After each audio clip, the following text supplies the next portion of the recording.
सुस्वागतम.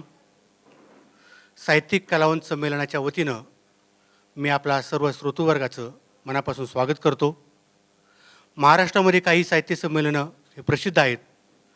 ज्याप्रमाणे यात्रा उत्सव मराठी मन हे उत्साहानं साजरं करतं, त्याचप्रमाणे साहित्य आणि कलावंत यांना एकत्र आणून साहित्यिक कलावंत संमेलन गेली 20 वर्ष हा वाग्यज्ञ अविरतपणे पुढे नेत आहे. या वाग्यज्ञामध्ये अनेक प्रतिभावान साहित्यिक, प्रतिभावान कलावंत यांनी आपली कला सादर केली. साहित्यिकांनी आपले विचार व्यक्त केले.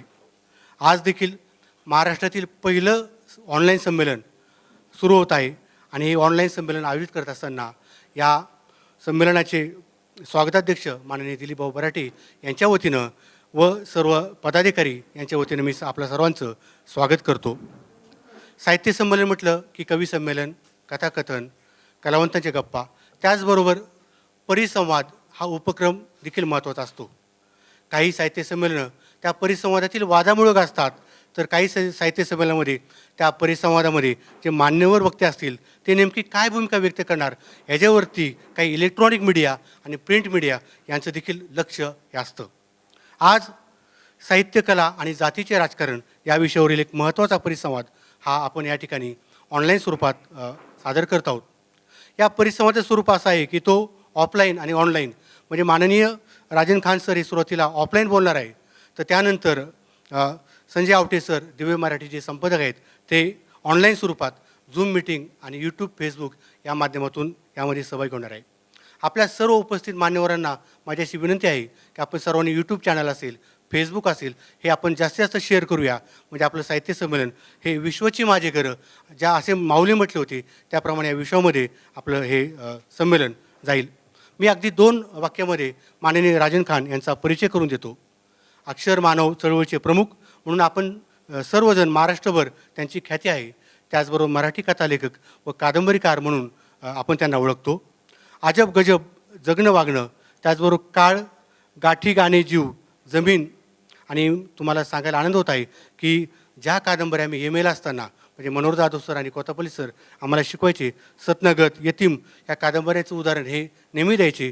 अगदी त्यांच्या कादंबरीवरती काही चित्रपट देखील आले आणि त्यामधील दुडगूस या चित्रपटाला महाराष्ट्र शासनाचा उत्कृष्ट पटकथेचा पुरस्कार मिळाला. आपण सर्व जोरात टाळ्या वाजून माननीय राजन खान सर यांचं स्वागत करूया. मी साहित्यिक कलावंत प्रतिष्ठानचे अध्यक्ष माननीय दिलीपभाऊ बराटे यांना विनंती करतो की आपण पुष्पगुच्छ देऊन खान सर यांचा सत्कार करायचा आहे. ज्यांच्या कादंबऱ्या,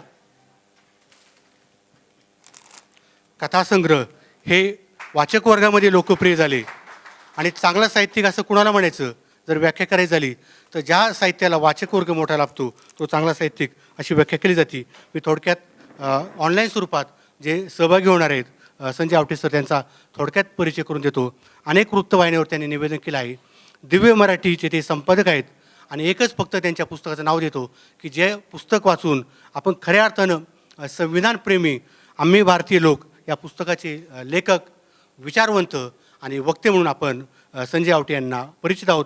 मी अधिक वेळ न घालवता महाराष्ट्रामधील पहिलं ऑनलाईन संमेलन, या संमेलनातील दुसरा उपक्रम म्हणजे परिसंवाद, या परिसंवादाची सर्व सूत्र माननीय राजन खान सर यांच्याकडे सुपूर्द करत आहे. धन्यवाद. धन्यवाद. एका गोष्टीची कमाल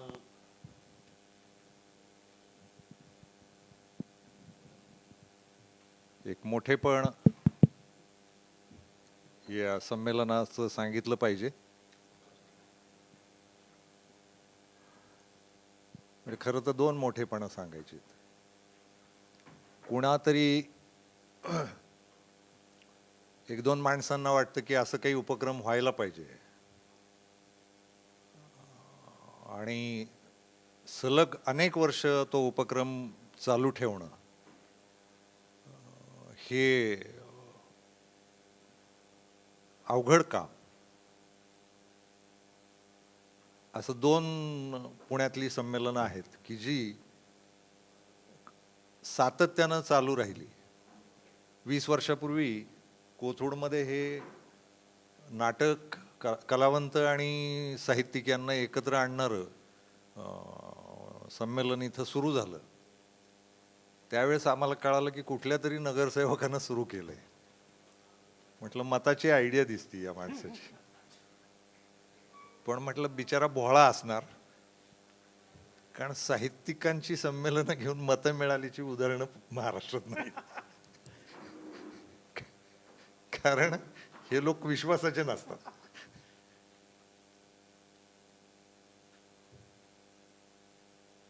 मंगेश तेंडुलकर होते मला वाटतं आधी. हां हां हां माझे विजय तेंडुलकर हे आम्ही त्यांना बाबा म्हणायचो. आणि मंगेश तेंडुलकर, मी संपादक म्हणून काम केलं त्यावेळेस. जत्रा साप्ताहिकात ते लिहायचे नाटकावर आणि व्यंगचित्र काढायचे. दिलीप भाऊनं हे टिकवून धरलं. म्हणजे आणि लक्षात घ्या, मी बोललोय की राजकारणाला या अशा उपक्रमांचा काही उपयोग होत नाही. ते उपक्रम वेगळेच असतात रात्री केले जाणारे. असं असूनही हा माणूस खूप रस घेऊन गेली 20 वर्ष हे लावून धरतो, हे कौतुकास्पद आहे. म्हणजे ती समज, या लोकांना सांभाळून घेणं. साहित्यिकांचे नखरे असतात, कलावंतांचे नखरे असतात, राजकारण्यांना ते सहन होत नाहीत.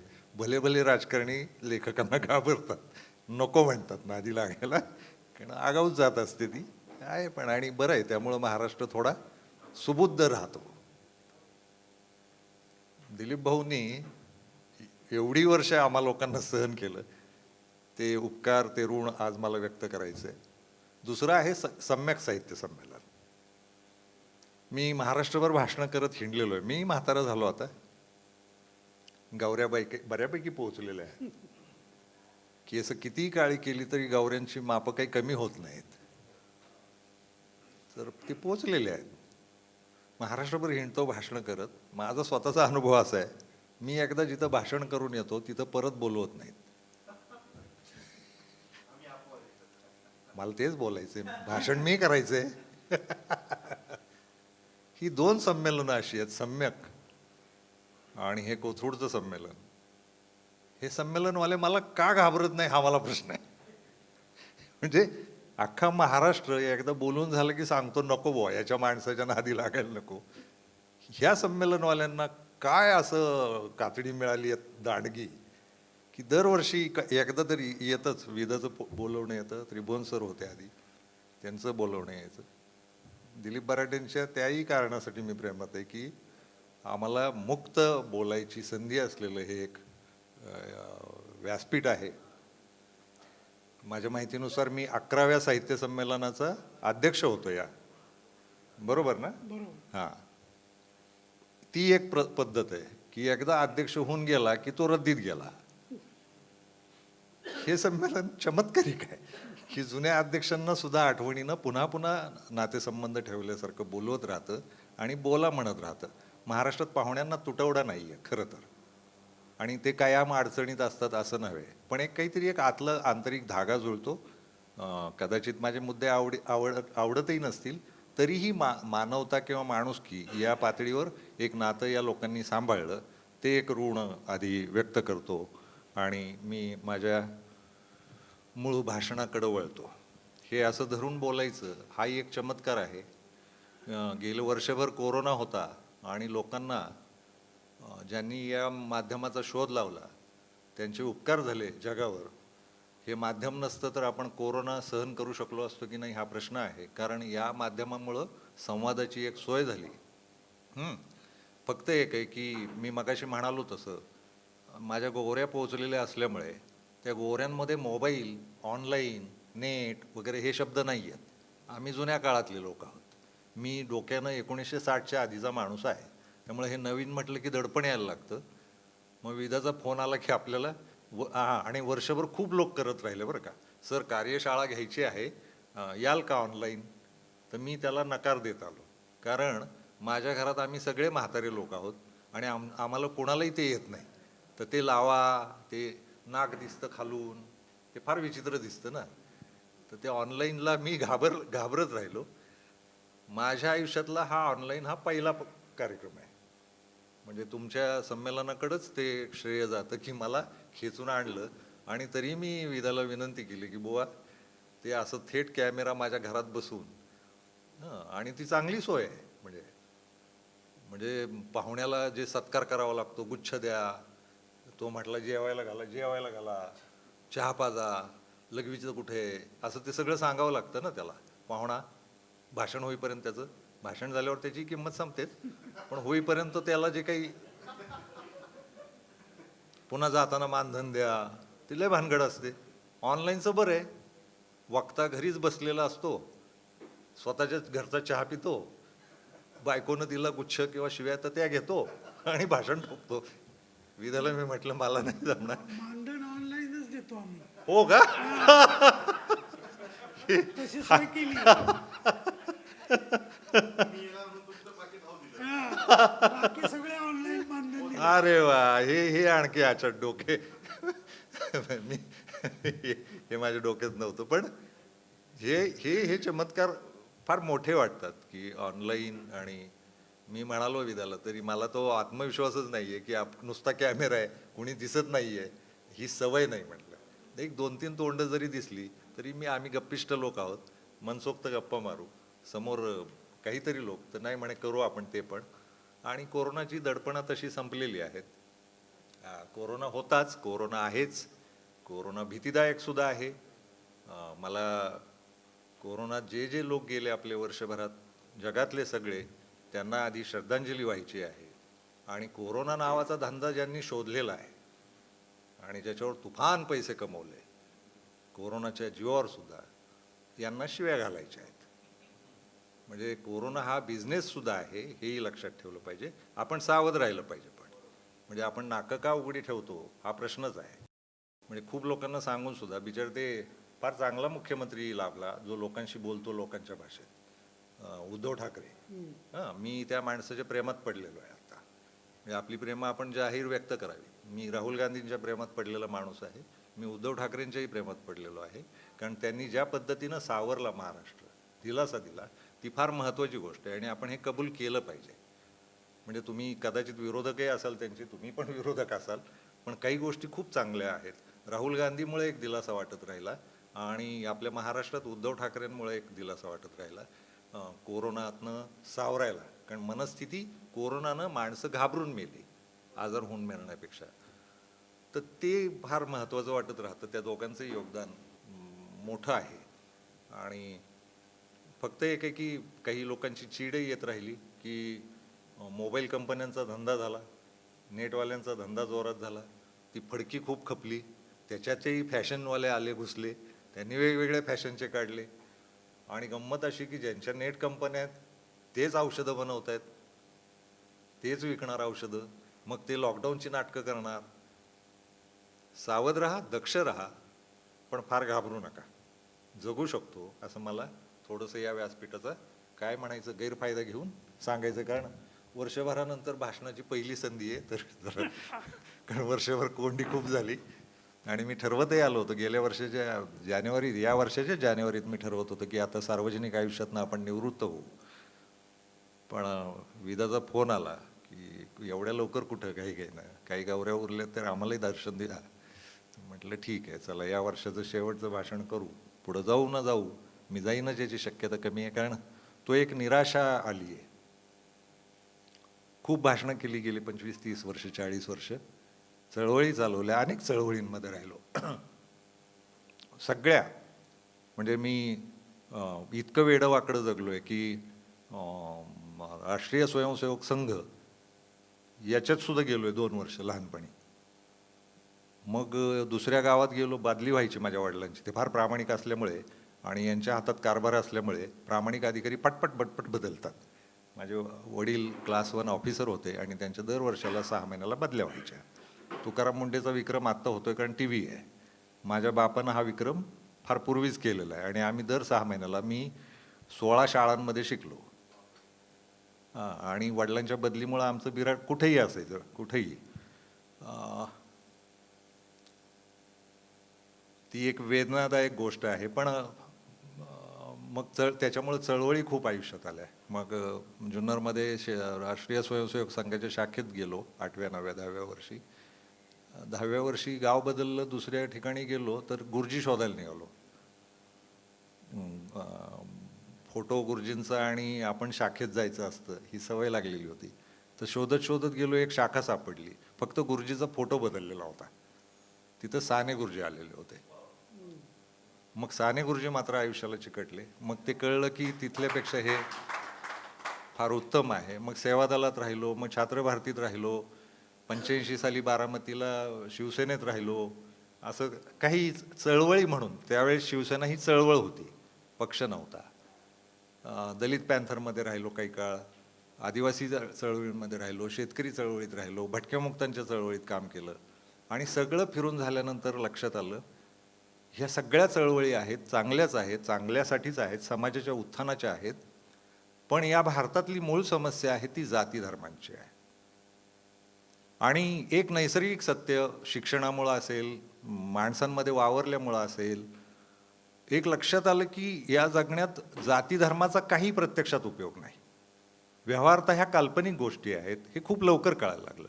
म्हणजे 8व्या वर्षी खरोखर माझ्या घरातच मला कळालं की धर्म झूट असतात. 16व्या वर्षापर्यंत ते पक्क झालं होतं. माझी पहिली कथा 16व्या वर्षी छापून आली, त्यावेळेस मी राजन खान हे नाव घेऊन लिहिलं, हिंदू मुस्लिम समन्वय व्हावा म्हणून. आज त्याचा पश्चाताप होतो की काही नावानं लिहिलं नसतं तरी चाललं असतं. कारण आत्ता लोक माझ्याकडे पाहताना सुद्धा राजन आणि खानचा भेद करून पाहतात. म्हणजे माझ्या पहिल्या कथे छापली त्याचा पत्ता होता हेब्रोन कॉटेज. हेब्रोन हे ख्रिश्चनांचं एक पवित्र गाव आहे, जेरुसलेमच्या आसपास कुठंतरी. माझ्या घराचं नाव होतं हेब्रोन कॉटेज, माझं नाव राजन खान आणि घराचं नाव हेब्रोन कॉटेज. श्रीगत माझगावकर संपादक होते, त्यांनी मला बोलून घेतलं, हे काय आहे, ये म्हणे इकडे भेटायला. मला ते पहिली गोष्ट त्यांना पटेनाच. ती गोष्ट होती मृत्यूच्या संदर्भातली, माझ्या आयुष्यात लिहिलेली पहिली छापून येणारी गोष्ट. आणि श्रीग माझगावकरांनी मला पाहिल्यावर मी कवळा, पोरगा, लुकडा, त्यांना वाटलं 60-70च्या माणसानं ही गोष्ट लिहिली असेल. तर ते दिवसभर मला त्यांनी बसून घेतलं. ते माझे नंतर मानस पिता झाले. पण पहिली जी भेट आहे ना आमची, ती झांगडा पकडच होती. मग ते मला म्हणाले की हे काय आहे, हे राजन काय, खान काय, आणि हे हेब्रोन काय. हेब्रोन कॉटेज हे केडगावला होतं, ख्रिश्चन मिशन आहे तिथं, आणि श्रीगंचं काम होतं तिथं. ग्रामायण नावाची ते संस्था चालवायचे, त्या संस्थेचं तिथं काम होतं. त्यांना हेब्रोन माहिती होतं. हे काय आहे, साधा प्रश्न होता, ही काय भानगड आहे, राजन खान हेब्रोन ही काय भानगड आहे. मी म्हणालो, होय, मी भानगडीतनंच जन्माला आलेलो आहे आणि मला असंच जगायचं आहे. मी कुठल्या धर्माचा नाही, मी कुठल्या जातीचा नाही, आणि या काल्पनिक गोष्टी आहेत. आणि मग त्यातनं एक लक्षात आलं, चळवळींमध्ये राहिलो, चळवळींमध्ये कामं करत राहिलो, खूप लोकांबरोबर राहिलो, मोठमोठी माणसं आयुष्यात आली, साहित्यातली आली, समाजकारणातली आली. आणि हळूहळू लक्षात आलं की या जगात एक चळवळ मात्र कोणीच करत नाहीये, ती आहे निव्वळ माणूस होण्याची. मग निव्वळ माणूस होण्याची एक चळवळ, आणि निव्वळ माणूस म्हणूनच जगतो आपण. प्रत्यक्षात व्यवहारात जगण्यात कुठंही जात आणि धर्माचा शून्य उपयोग आहे. खूप लोक म्हणतात मनशांती येण्यासाठी. धर्मांनी जर मनशांती आली असती तर हे जग शांत दिसायला पाहिजे होतं ना. एवढं अस्वस्थ का आहे? पुन्हा दुसरं एक वाक्य सांगितलं जातं की धर्मानं पुण्य शिकवलं जातं, आणि आसपास तर पापच पाप चालू आहेत, अगदी घरापासून. घर कशाला, आपल्या मनाला विचारा ना, आपण आतनं किती पापी आहोत, मेंदूनं किती पापी आहोत, आणि आयुष्यात संधी मिळाली तर पाप किती करतो. आणि मग जग इतकं अशांत आणि पापी का आहे, जर धर्म आहेत तर. असं काहीतरी सुचायला लागलं, आणि लक्षात आलं निव्वळ माणूस म्हणून जगलं पाहिजे, आणि माणूस म्हणून जगण्याची एक चळवळ उभी केली पाहिजे. होईल, आज नाही उद्या कधीतरी ती यशस्वी होईल, 2000 वर्ष जातील कदाचित. पण हे सगळ्या जाती धर्मांच्या पसाऱ्यातनं आपल्या समाजाला काढून माणूसपणाकडे नेणं गरजेचं आहे. आणि आणखी एक आहे की तुमचे आमचे व्यवहार हे माणूसपणाचेच आहेत. तुम्हाला तहान लागली तर पाणी आणून देतो माणूस. तो पाणी आणून देणाऱ्या माणसाची जात धर्म महत्वाचा नसतो, आणि सगळ्यात महत्वाचं म्हणजे नैसर्गिक गरज जी पाण्याची आहे, त्या पाण्याला कुठलाच धर्म नसतो. पण आपल्या देशात होऊ शकतं, हे हिंदू पाणी आहे, हे मुस्लिम पाणी आहे, याचा रंग भगवा आहे, याचा रंग हिरवा आहे. आपण आहोत, आपण जगात कुठलाही जगावर उपकार करणारा एकही शोध लावलेला नाही. जगावर उपकार करणारा वैज्ञानिक शोध भारतानं एकही लावलेला नाही. ते लावले त्या लोकांनी. पण आपण त्यांनी न शोधलेल्या काही गोष्टी शोधल्या. ते म्हणजे जाती आणि मध्यपूर्व आणि आपण मिळून काढलेले धर्म. याच लोकांना हे का सुचलं मला नेहमी प्रश्न पडतो. आफ्रिकेत एकही धर्मसंस्थापक जन्माला नाही आला, अमेरिकेत नाही आला, ऑस्ट्रेलियात नाही आला, युरोपमध्ये पण नाही. सगळे मध्यपूर्वेत आणि भारतात जन्माला आले. एक महत्वाचं बोलायचं आहे आपण. गौतम बुद्धानं धर्म नाही शोधला, त्यानं धम्म मांडला.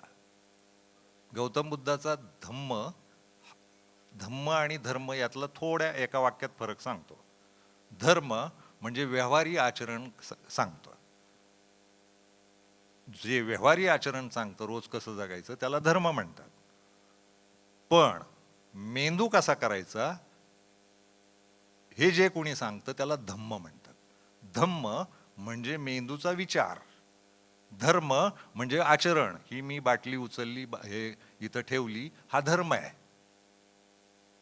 पण मी मेंदूनं विचार कसा करायचा आणि मानवतेचा विचार कसा करायचा हे सांगणारा धम्म आहे. आता त्याचा धर्म करून टाकला हे पुढच्यांनी केलंच आहे. म्हणजे धर्मसंस्थापकांच्याही डोक्यात बिचाऱ्यांच्या भलंच असणार काहीतरी. पुढं त्यांच्या अनुयायांनी 300-300 वर्षानंतर त्याच्या स्वतःच्या आचारसंहिता, कर्मकांडे असं सगळं सुरू केलं आणि वादावादीला सुरुवात झाली. म्हणजे मला तोही प्रश्न पडतो की जगात एकच एक धर्म का नाही सगळ्या माणसांचा? एवढे धर्म लागतात कशाला? मग अभ्यास करताना लक्षात आलं की धर्म ही एक अर्थव्यवस्था आहे. पैसा आहे धर्मात. तुम्ही धर्मातला पैसा काढा, जगातले सगळे धर्म कोलमडतील. त्यातल्या मालमत्ता काढून घ्या, कोलमडतील.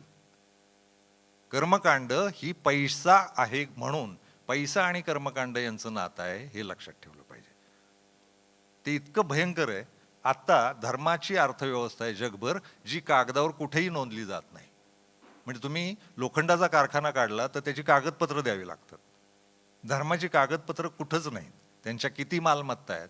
मला नेहमी प्रश्न पडतो जेव्हा सगळ्या धर्मांची मी देवळं पाहतो, सगळ्या धर्मांची इतकी देखणी, इतकी रम्य, इतकी मोठमोठी, इतकी विशाल बांधलेली आहेत आणि जगभर दरवर्षी, दर शतकात, दर 1000 वर्षात घरच नसलेले करोडो लोक असतात. तर ज्यांनी देवळं बांधली, मशिदी बांधल्या, चर्चेस बांधली, गुरुद्वारे बांधले, यांना, या गरिबांना घरं द्यावीत असं का वाटलं नाही हा नेहमी प्रश्न पडतो. आणि त्या इमारती देखण्या, प्रचंड विशाल आणि विक्रम करणाऱ्या, आणि लोक पाहायला जातात प्रेक्षणीय म्हणून. आणि त्या रस्त्यानं जातानाच इथं शेजारी गरिबांच्या झोपड्या, गरिबांची पडकी घरं, हे पृथ्वीवर कायम राहिले हजारो वर्ष. तो 2 प्रश्न पडतात की त्या दर्शनाला जाणाऱ्या लोकांना हे पडकी घरं का दिसत नाहीत? आणि जर देव आहे म्हटलं जातं, परमेश्वर आहे म्हटलं जातं, तर या परमेश्वराला यांची घरं का दिसत नाही? तुम्ही बघा, कुठल्याही परमेश्वराच्या घरातल्या दिवे कधीच जात नाहीत आणि गरिबाच्या घरात अंधार असतो. तर मला नेहमी प्रश्न पडतो की त्याच्या शेजारी राहणारा जो देव मानणारा माणूस आहे त्याला दिसत नाही का की शेजारच्या ज्या घरात अंधार आहे, अन्न नाही? आणि ते देवालाही दिसत नाही का की त्याच्या घरात अंधार आहे? आणि देव का सांगत नाही की अरे दादांनो, मी या सगळ्या जगाचा नियंता आहे, ही सृष्टीच माझं घर आहे, तुम्ही मला कशाला वेगळी घरं बांधता? आपल्याकडे तर भारतीय तत्वज्ञानात आहे की कणाकणात देव भरलेला आहे. कणाकणात देव भरलाय तर त्याची स्वतंत्र देवळं मशिदी लागतात कशाला? तो जिथं हात जोडाल तिथं देव मिळेल ना, जर देव आहे असं मानत. मी मानत नाही पण देव मानणाऱ्यांचा अपमानही नाही करायचा मला. तुम्ही मानता ना, मग तुमचंच तत्वज्ञान आहे की कणाकणात देव भरलेला आहे. कणाकणात जर तो भरलेला आहे तर त्याची स्वतंत्र मंदिरं कशी असतील, त्याचं स्वतःचं घर कसं असेल, त्याच्यावरनं भांडणं कशी असतील. कोणीतरी येतं मग देवळं तोडतं, कोणीतरी येतं मशिदी तोडतं, चर्चेस तोडतं, दुसऱ्या धर्माचा अपमान करतं. मूळ मुद्द्यावर येतो, धर्म या गोष्टीनं कधीही जगात शांतता येऊ दिलेली नाही. धर्म ही या जगाची अर्थव्यवस्था आहे. त्याच्यावर काही फुकटे लोक जगत राहतात. कष्टकरी कष्ट करून आपले पैसे धर्मांना देत राहतात आणि धर्माच्या नावावर खूप लोक जगत राहतात. आणि त्यातलाच एक वर्ग आहे राजकारण. जगभर धर्माचं राजकारण चालतं. विज्ञानात फार पुढे गेलेला अमेरिका महासत्ता, त्यांचे राष्ट्रपती सुद्धा गॉड ब्लेस अमेरिका वगैरे जेव्हा म्हणतात तेव्हा मला भयंकर धक्का बसतो. मग गॉडच्याच हातात दे ना भाऊ, तू कशाला बसला, एवढ्या निवडणुका का खरं खेळतो हा? तर हे आणि आपल्याकडे चमत्कार काय आहे, तर आपल्याकडे नुसते धर्म नाहीत. अमेरिकनांनी किंवा त्या युरोपियन लोकांनी दोन घाण भेद पाळले, गोरा काळा, अतिशय किळसवाणे भेद पाळले. म्हणजे माणसाचा रंग, बरं तुमचे धर्मही सांगणार आणि मानवी तत्वज्ञान किंवा विज्ञान सुद्धा सांगतं की निसर्गात माणूस एकच आहे, एकसारखाच आहे. हां, आणि तरीही तुम्ही भेद करता. म्हणजे तुमच्याही डोक्यात आत्ता असेल राजन खान म्हणजे कोण आहे ना, तुमच्याबद्दल येत नाही माझ्या डोक्यात, कारण माझा मेंदू झाला विशाल. मला हे सगळे माझे कुटुंबीय वाटतात. माझी माणसाची जात ही माझी कुटुंबीय आहे. ही सृष्टी हे माझं घर आहे. यातले पशुपक्षी वनस्पती सुद्धा माझेच आहेत. मी मानववंशशास्त्राचा अभ्यास केलेला माणूस. माझ्या लक्षात येतं तुमच्या आमच्यात फरक नाही. तोंडानं खातो आम्ही, तुम्ही खाता ना. कुठल्याही धर्माची माणसं तोंडानंच खातात, नाकानं श्वास घेतात ना, डोळ्यांनी बघतात. असं काय आहे का, हे दिलीप भाऊ हिंदू असल्यामुळे त्यांची दृष्टी फार दिव्य आहे, काही नाही, चष्मा त्यांनाही लागलाय. हां, मी कुठल्याही धर्माचा नाही, मलाही लागलाय. हे सगळं पाठांतर असून सुद्धा आपण त्यांनी काळा गोरा वर्ण नावाचा भेद बाळगला. आणि भारत आणि भारतीय उपखंड जो आहे यानं लावलेला आचाट शोध म्हणजे जाती. भयंकर वाईट गोष्ट अशी होती की इथं माझ्या माहितीनुसार सरकारी नोंदणीत भारतात 8,500 जाती आहेत. 8,500 जातींमध्ये माणसांचे तुकडे केलेत. बरं, एक जात आहे, त्या जातीला नुसती जात परवडत नाही. ती जात इतकी टगी असते, ती तिच्यात पोटजाती करते. म्हणजे नुसते महार म्हणायचे ठरले तर त्यांच्यात 11.5 जाती आहेत. आता ते 11.5 ही काय भानगडे कळतच नाही. ब्राह्मण भारतात अख्ख्या 2 जाती अख्ख्या देशभर आहेत. कुठल्या कुठल्या नाही दादा, हे आपल्या महाराष्ट्रातले. अख्ख्या देशात काश्मीर टू कन्याकुमारी कुठेही गेला तरी 2 जाती प्रत्येक राज्यात सापडतात. मराठा जसे आपल्या फक्त राज्यात सापडतात, बाहेर नाही.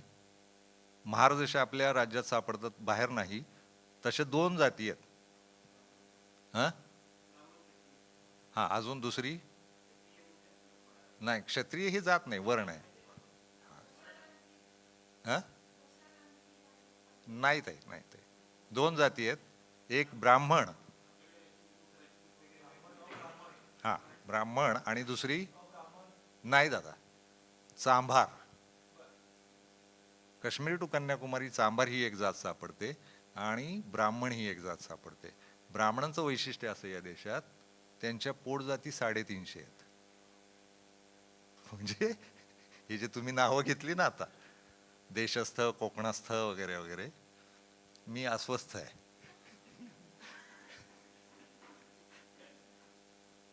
आपण किती तुकडे पाडावेत याला काही प्रमाण नाही ठेवलं. हां, आणि कधीतरी एकदा आपल्या पुराणांमध्ये किंवा आपल्या प्राचीन वाङ्मयात लिहिलं गेलं होतं की कर्मावर जात ठरेल. हे पण चांगलं होतं बरं का. म्हणजे मी कौतुक करीन. खरं तर जाती धर्म ही वाईट गोष्ट आहे माझ्या दृष्टीनं, पण मी हेही कबूल करीन की कर्मावर जात ठरेल. कधी पाळलो आपण, कधी पाळलं? ग्रंथात लिहिलंय कर्मावर जात ठरेल, मग कधी पाळलं? आंबेडकर कोण असायला पाहिजे होते?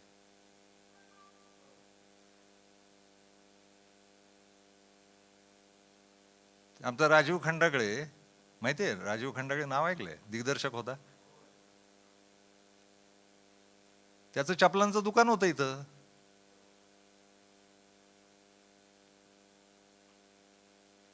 काय काय काय करणार आहे? कर्मावर जातीचं कधी ठरलं नाहीत.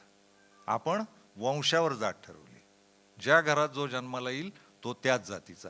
आणि यानं वाटोळ केलं या देशाचं, प्रचंड वाटोळ केलं. मुळात जात आणि धर्म या काल्पनिक गोष्टी आहेत. कुठल्या तरी कल्पनेनं मांडलं कोणीतरी की आपण अमक्या धर्माचे तमक्या धर्माचे, मूलभूत जगण्यात अजिबात फरक नाही. आणि आता 2020 साली तरी आपण सुधारतो आहोत का? 1980 पर्यंत मला स्वतःला असं वाटत होतं की पुढच्या भविष्यात जाती गायब होतील. आज नव्यानं दिसतंय जाती नव्यानं घट्ट होत आहेत. जातीवाद वाढला परत. म्हणजे तोवर आपल्या देशानं गेले 5,000 वर्षात ज्या काही चळवळी प्रबोधनं केली, ती सगळी प्रबोधनं 80च्या काळानंतर पुन्हा बदलली. माझ्या वयाचे जेवढे लोक आहेत त्यांनाही, तुम्हालाही कळत असेल, माझे वडीलधारे पण काही बसलेले दिसत आहेत, त्यांना तर जास्ती जाणवत असेल. 80 पर्यंत जाती हळूहळू लोप पावतायत असं वाटायला लागलेलं होतं. 80 नंतर एकदम पुन्हा एकदा नव्यानं मांडण्या झाल्यात सगळ्या. आणि आत्ता आपण सगळे जातींमध्ये विभागलेले आहोत. आत आहेच आहे. म्हणजे विदाची जात कुठली असेल, पिंगळे म्हणजे काय असं डोक्यात होतंच. बराटे म्हणजे काय. आता ह्या पुढाऱ्यांच्या जाती एक जाहीरच होतात, ते एक वाईट आहे. म्हणजे या राजकारणात सुद्धा जात आहेत आपल्याकडे. म्हणजे भारताचं राजकारणच आता जात आणि धर्माच्या आधारावर चालतंय. संविधान आहे पण कधी पाळले आपण? संविधानानं धर्मनिरपेक्ष जातनिरपेक्ष तत्व सांगितलेली आहेत. जाती धर्माचं स्वातंत्र्य दिलंय, त्याचा गैरफायदा घेऊन किती राडा चाललाय राजकारणात. म्हणजे त्या त्या मतदारसंघात लोकसंख्या कुठल्या जातीची जास्ती आहे याच्यावर बहुसंख्य मतदारसंघांमध्ये तो उमेदवार उभा करण्यापर्यंतच्या खालच्या पातळीला आपण आलेले आहोत.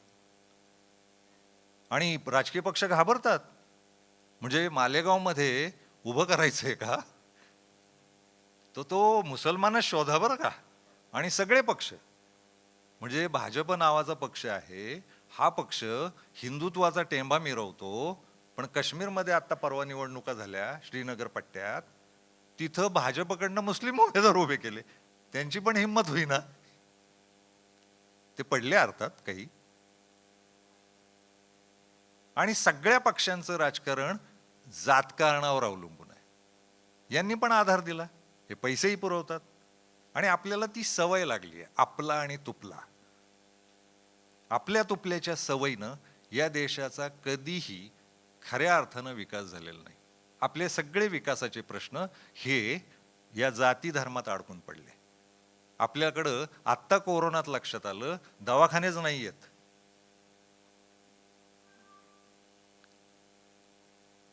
गावोगावी दवाखाने नाहीत. खाजगी दवाखान्यात जायचं, प्रचंड पैसा लागतो. त्याचं झालंय खाजगीकरण. शिक्षणाच्या सोयीचं खाजगीकरण. शिक्षण संस्था सुद्धा जातीय झाल्या, विद्यापीठं जातीय झाली. काय मास्तर, विभाग प्रमुख कोण होणार, तो कुठल्या जातीचा, हे ठरलं. कोटा सिस्टीम आहे आता.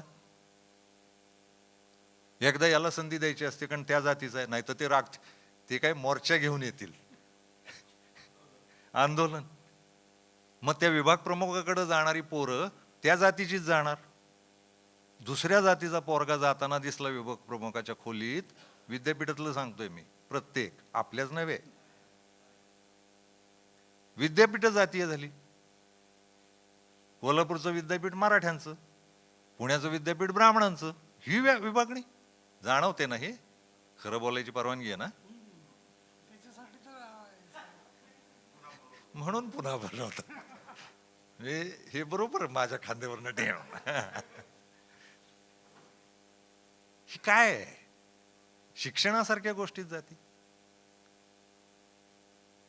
प्रत्येक गोष्ट आपण जातीत तोलून घेतोय. राजकारण, शिक्षण.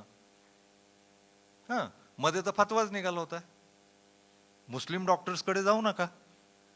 आठवतंय का? मुसलमान डॉक्टरकडे जायचं नाही, मुसलमानाला घर द्यायचं नाही. मी खानाड लावून सुद्धा कसं घर देतात कोणाच ठाऊक. कदाचित याच्यासाठी देत असतील, बघू तरी राहायला आल्यावर कळेल तरी हा कोण आहे जातीनं. ही कुठं आलो आपण? एक संविधान आहे, ते संविधान एवढं थोर आहे, ते याची मूल्य सांगतं या जगण्यातली. ते माणूस म्हणून जगा. काय तुम्हाला जात धर्म पाळायचं तुमच्या घरात पाळा, बाहेर नको, पण ते इतकं सगळीकडं पछाडून आहे आता. तुमची अर्थव्यवस्था धार्मिक आणि जातीय विभागण्यांमध्ये गेली आहे. आरक्षण हा मुद्दा अर्थव्यवस्थेशी संबंधित आहे, त्याची भांडणं चालू आहेत. खूप खूप गोंधळ, आणि आपण सगळेच्या सगळे अस्वस्थ आहोत. बरोबर? हा अख्खा समाज हा जाती आणि धर्मांच्या झगड्यांमध्ये आणि द्वेषामध्ये आणि वेळ आली तर दंगली करण्यामध्ये मेंदून इतका गुरफटलेला आहे की विकासाच्या मुद्द्यांकडे लक्षच नाही. आणि मला तेच सांगायचंय की समाज जसा जगतो त्या समाजातलंच काही एक उचलून साहित्य जन्माला येतं. आलो का मुद्द्यावर दादा? साहित्य आभाळातनं पडत नाही. साहित्याची उत्पत्ती या समाजातनंच होते, आणि समाज जसा आहे तसंच लिहिलं जाणार. त्यामुळं भारतातलं साहित्य हे जाती धर्मांच्या पछाडण्यातनं बाहेर आलेलं आहे असं अजिबात नाही. ते जाती धर्मातच गुरफटलेलं आहे, आणि महाराष्ट्र त्यात आघाडीवर आहे. महाराष्ट्रात प्रबोधनाच्या चळवळी सर्वात जास्ती झाल्या, तगड्या, आणि देशाला जगाला विचार देणारे तगडी माणसं या राज्यात जन्माला आली. पण दुसऱ्या बाजूला महाराष्ट्र हा प्रचंड जातीयवाद करण्यात सुद्धा आघाडीवरच आहे. एवढं कशाला हो? ज्यांनी प्रबोधनं शिकवली ना त्यांना सुद्धा आपण जाती चिकटवल्या हो. शिवाजी महाराज अख्ख्या रयतेचे राजे, आपण ते मराठ्यांकडे ढकलून दिले. महात्मा फुले एवढा बाप, नव्या आधुनिक समाजाचा खरा बाप, वैचारिक बाप महात्मा फुले, आपण तो माळ्यांच्या गळ्यात मारून टाकला. आंबेडकर संविधान लिहिताना सगळ्या देशाचे पालक होतात, आणि एका प्रेमळ पित्याच्या नजरेतनं एक संविधान सगळ्या देशासाठी, ते आंबेडकर आता महारांचे आहेत. हे वास्तव आहे ना. परवानगी आहे ना दादा खरं बोलायला? नाही तर बोलू नका पुढच्या वर्षापासून. का आपण असं करतो आहोत? ते त्यांचे.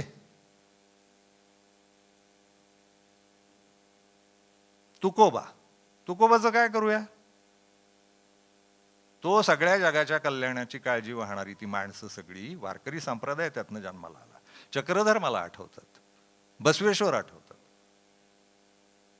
कबीर आठवतो. बरं झालं मला तो एक आहे, आम्ही तिघच आहोत बरं का, ज्यांचा धर्म नाही झाला, शोधता नाही आला. त्यातला तो एक आहे कबीर, आणि दुसरा राजन खान. मध्ये काही नाहीये फार. मध्ये मग हे बाप लोक आहेत, ते बिचारे लढले, पण त्यांना तुम्ही लोकांनी टाकलं कुठंतरी. म्हणजे महात्मा फुल्यांनाही टाकलं. महात्मा फुल्यांबद्दल अजूनही जरा संभ्रमच आहे. शाहुले आंबेडकरांचा महाराष्ट्र असं म्हणायचं आणि पाळायचं काहीच नाही. आणि मराठ्यांना सांगायचं कोथरूडमध्ये कोण लोक आहेत, ब्राह्मण जास्ती आहेत का, ब्राह्मण उमेदवार बघा करू. स्टेजवर शाहू फुले आंबेडकर, आणि खाजगीत मात्र इथं काय फुलकणीबाई का चंपा.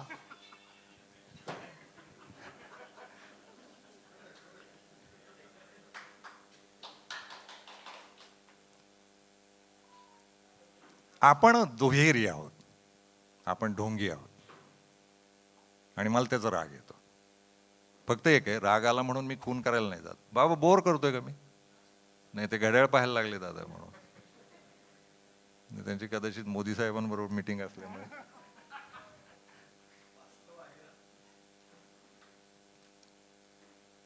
राग येतो म्हणून मी खून करायला नाही जाणार. मग मला वाटतं चळवळ चालवली पाहिजे.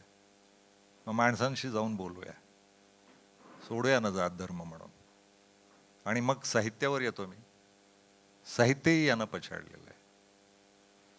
तर जात धर्माचं लिहायला काही हरकत नव्हती, कारण समाजातनंच येते तर ते विषय लिहायला हरकत नव्हती. पण साहित्यसृष्टी सुद्धा जातवाद आणि धर्मवादानं पछाडलेली आहे. कलासृष्टी सुद्धा. आता तुम्ही उघड डोळ्यांनी बघा, सगळ्या क्षेत्रांमध्ये जातीय धार्मिक टोळ्या काम करतात. आपला प्रसिद्धी माध्यमांचा खेळ आहे. प्रसिद्धी माध्यमं ही जातीयच आहेत, धार्मिकच आहेत. प्रसिद्धी माध्यमं सुद्धा तटस्थ संविधान पाळणारी नाही आहेत. प्रसिद्धी माध्यमांमध्ये सुद्धा प्रचंड जातवाद चालतो, आणि ते त्या पद्धतीच्याच काड्या लावत राहतात. आपल्या प्रसिद्धी माध्यमांना उदात्त होणं, संवैधानिक होणं हे जमलेलं नाही. त्यांची हेतू घेऊनच ते निघतात. जात धर्माच्या काड्या रोज आपलं भारत पाकिस्तान, हिंदू मुसलमान, मराठा आरक्षण, धनगर आरक्षण, दलित आरक्षण, ओबीसी आरक्षण असे विषय लावून द्यायचे, लोकांची माथी भडकवत राहायची. प्रबोधनाचं काही टी व्हीवर दिसतं का? सिरियल मध्ये तर जाऊ द्याच, तिथं फक्त 2च गोष्टी असतात सिरियलमध्ये, एक जेवणं आणि दुसरं लफडी. अरे दुसरं कामच नाही. येऊन जाऊन आपलं जातीय पद्धतीनं किचनमध्ये जात असतात आणि जातीय पद्धतीनं लफडी करत असतात. सारख्या आपल्या मी आजच्या सिरियल्सना सॉफ्ट पॉर्न असं म्हणतो. वासना शिकवत राहतात. जगात विषय नाहीत आणि जातीय पद्धतीनं लफडी करत असतात. सारख्या आपल्या मी आजच्या सिरियल्सना सॉफ्ट पॉर्न असं म्हणतो. वासना शिकवत राहतात. जगात विषय नाही. राजन खान कोण आणला? मग मी निघतो. आणि बातम्यांचं बघा, बातम्या रोज भांडणं लावणार आहेत. चांगलं काय घडतंय याच्या बातम्याच नाहीत. आणि मध्ये तर काही चॅनेलवाल्यांनी ते केलं होतं, काही पॉझिटिव्ह बातम्या. म्हणजे त्यांना मान्य आहे बरं का, आपण दिवसभर निगेटिव्ह खायला घालतोय लोकांना. पॉझिटिव्ह बातम्या असं बोलतात बघा मध्येच अँकर. फार भारी वाटतं ऐकताना. अरे मग दिवसभर काय दिवे लावले तू? हा नाही. आणि पोटाची प्रश्न आहे, या आमच्याकडं अक्षरमानवमध्ये यावं सगळ्या बातमीदारांनी. मी नोकऱ्या देतो, काहीतरी काम मिळेलच ना. हा, चपला बनवायला शिकू, झाडू बनवायला शिकू, दोर बनवायला शिकू, चल कर. पोटच भरायचंय. एवढ्याशा खळगीसाठी किती तू घाणेरड करतो, अख्ख्या देशाची वाट लावतो. चित्रपट सृष्टीत गेलं, तिथं जातीय टोळ्या पडल्यात. नागराज मंजुळे सारखा एक मोठा माणूस आला वेगळं डोकं घेऊन, त्याला जातीयवादात गुरफटवला. आपल्याला काय नाद लागलाय? बरं, माणूस पराक्रम केला ना, पराक्रमी झाला ना, पहिल्यांदा आत्ता शोधतात त्याची जात. ती कमला हॅरिस नावाची बाई उपराष्ट्रपती झाली अमेरिकेची, ती कशाची आपली? मग सोनिया गांधी का नाही अजून आपली? ही तर आपली मातोश्री आहे, सांभाळला तिनं देश. कमला हॅरिसची जात शोधत होते लोक. काही पराक्रम झाला की पहिल्यांदा गुगलवर आता त्याची जात शोधतात. काय नाद आहे. आणि मोठा गुंड असेल ना, त्याची मात्र शोधायला जात नाही. म्हणजे पुढाऱ्याची जात शोधतात, पराक्रमाची जात शोधतात. तुम्ही पराक्रम करा. आणि आणखी एक आहे, त्या जातीचे लोक आहेत ना, जेवढे महापुरुष झाले ना, महापुरुषांच्या जगण्यामध्ये, त्यांच्या उभं राहण्यामध्ये, त्यांच्या महापुरुष होण्यामध्ये त्यांच्या जातीचा कण मात्र हे नाहीये, सहभाग नाही. कुणीही घ्या, कुठलंही नाव घ्या, मी आता एकही नाव घेणार नाही. तुम्ही कुठल्याही महापुरुषाचं नाव डोक्यात घ्या, एकाही जातीनं त्या महापुरुषाला महापुरुष होण्यात मदत केलेली नाही. पण एकदा तो महापुरुष झाला की 7-12 घेऊन हजर, हा आमचा आहे म्हणून. असं कसं चालेल? कुठलेही महापुरुष घ्या. महात्मा फुल्यांनी मोठं होण्यासाठी एकदाही माळ्यांची मदत घेतलेली नाही. मान्य आहे का? कुठल्याच महापुरुषांनी नाही. शिवाजी महाराजांनी नाही तर, आंबेडकरांनी नाही तर, कुठल्याही महापुरुषांना नाही. पण एकदा तो महापुरुष हा शिक्का बसला त्याच्या कपाळावर की त्याची दुकानं मांडायला 7-12 घेऊन हजर, आमचं आहे, आमचं आहे, आमचं आहे. का देशाचं नाही वय? देश आमचा नाही वय? आमचा बाप नाही वय? बसवेश्वर किती थोर माणूस. आपलं ज्ञानबा, नामदेवाची जात शोधतो आपण. ज्यानं वारकरी चळवळ उभी केली अख्खी. तुकोबाची जात शोधायला लागलो. रामदासाची. अरे यांनी दिलंय ना काहीतरी, हे साहित्यिक आहेत ना. साहित्यात राजकारण, जातकारण हे असे. म्हणजे तुकोबा, ज्ञानबा, नामदेव, रामदास यांना आपण सोडायला तयार नाही, यांनाही जाती चिकटवून टाकले. हे लेखक आहेत मोठे, माझे बाप आहेत. मी जर कागदावर लिहिणारा माणूस आहे तर कागदावर लिहायला या लोकांनी शिकवलं. त्यांना जाती. तुकोबा वाण्याचा असतो, कुठल्या? कुणब्याचा असतो, कुठल्या? ज्ञानेश्वराला जातच नाही, मुंज झालेली नसल्यामुळे बिचारा ज्ञानबा आमचा ब्राह्मण झाला नाही, है ना. हा तिसरा. कबीर, ज्ञानेश्वर आणि राजन खान हे बिनजातीचे, बिनधर्माचे लोक. बाकीच्यांना चिकटवले जाती. एकनाथ महाराज ब्राह्मणांचे, काय लिहिले त्या माणसानं. नामदेव महाराज शिंप्याचे. चक्रधराबद्दल महानुभावांचा फार प्रभाव थोडस कमी आहे आपल्याकडे, पण चक्रधर एक बाप होता, त्यानं सांगितलं माणूस म्हणून जगा. चक्रधराची जात माहिती आहे का? बरं बुवा, तेवढं सांगू का? तुमचे इंटरेस्ट आहेत त्यात, तुम्हालाच आवडतं लोकांच्या जाती शोधायला, मला नाही. चक्रधर ब्राह्मण होते.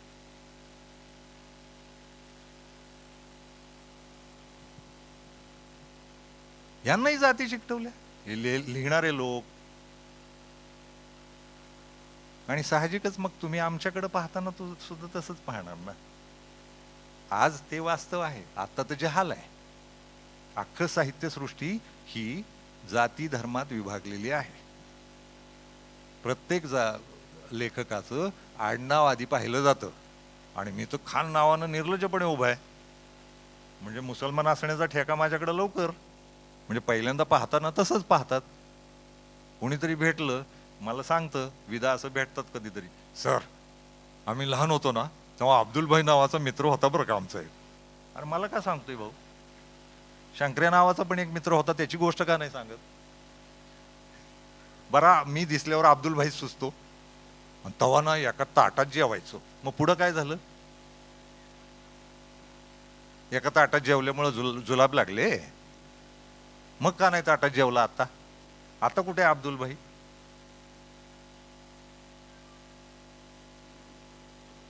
लेखकाच्या आडनावावर ठरतं. हे काही गर्वाचं विधान नव्हे. एक आहे, आपण सगळंच वाईट चाललंय असं अजिबात म्हणायचं नाही. मी राजन खान असून सुद्धा मराठी साहित्यात उभं राहिलो. मला कौतुक केलं लोकांनी, वाचलं लोकांनी माझं, पुरस्कार दिले. ही एक चांगली बाजू आहे. चांगुलपणाचं एक आहे, ते मात्र फार अभिमानानं सांगायचं आहे. सगळंच्या सगळं जग वाईट असतं ना तर आपण जिवंत नसतो, आता एकमेकांचे मुडदे पाडले असते. एक लक्षात घ्या, जग दोन गोष्टींवर चालतं, एक हिंसा आणि दुसरी करुणा. आणि करुणेवर जास्ती चालतं. आपण मेंदूनं मनातनं करुण आहोत. म्हणजे आपल्याला हे कळतं की त्याचं त्याला जगू द्यावं. ते पण आहे, तो प्रवाह पण आहे. म्हणजे मला सगळंच्या सगळं टीव्ही अँकर सारखं दिवसभर निगेटिव्ह बोलून एक मध्येच पॉझिटिव्ह असं काही बोलायचं नाहीये. पॉझिटिव्हिटी खूप आहे. हा देश जो टिकला ना, हे सगळे जात धर्म ओलांडून टिकलाय. त्याला गंगा जमनी तहजीब म्हणतात. माणसांना माणसांनी सहन करायचं हे आपल्याकडं शिकवलंय.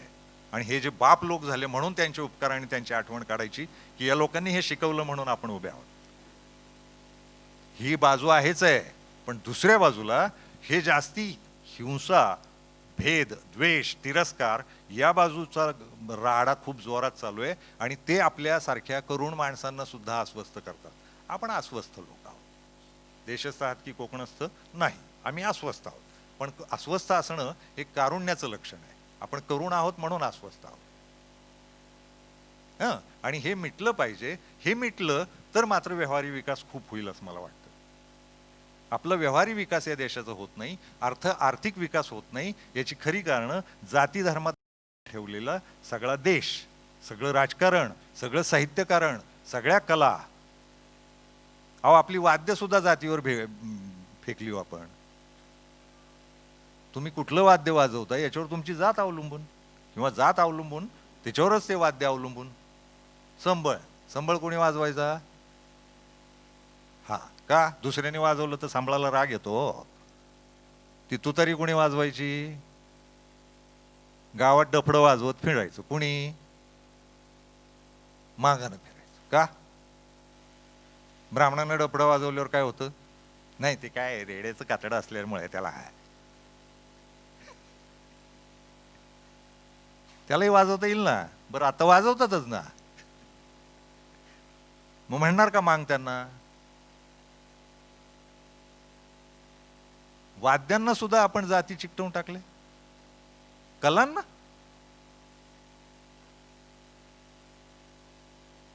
लेझिम कुणब्यानंच खेळायचा का? प्रत्येक कुणब्याच्या घरात लेझिम. माझ्या घरातही लेझिम होता, म्हणजे कळेलच ना माझी जात कुठली आहे ते. हे काय आहे? हे मला वाटतं तमाशा. तमाशात कुठल्या जातींनी काम करायचं याचे नियम होते. तो वासुदेव, त्याची एक जात केली. काय सुंदर कला आहे ना ती. ते येतं ते सगळं घालून. पिंगळा, काय पिंगळे? तुम्ही पिंगळे ना? पिंगळा नाही ना? काय आडनाव बदला राव. होता का? विदा खान. दोनच विदा गाजले नाही का देशात?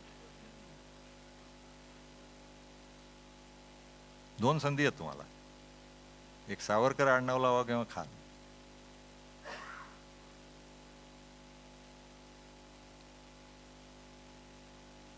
ते पिंगळ्याची जात. किती सुंदर गाणी म्हणतात ना ते लोक.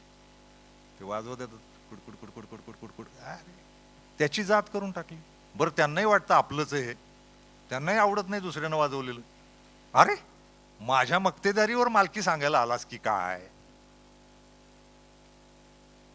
जाती पाळणं, धर्म पाळणं हा भ्रम आहे मेंदूचा. त्या काल्पनिक गोष्टी आहेत. कुणीही सिद्ध करून दाखवा जात आणि धर्म.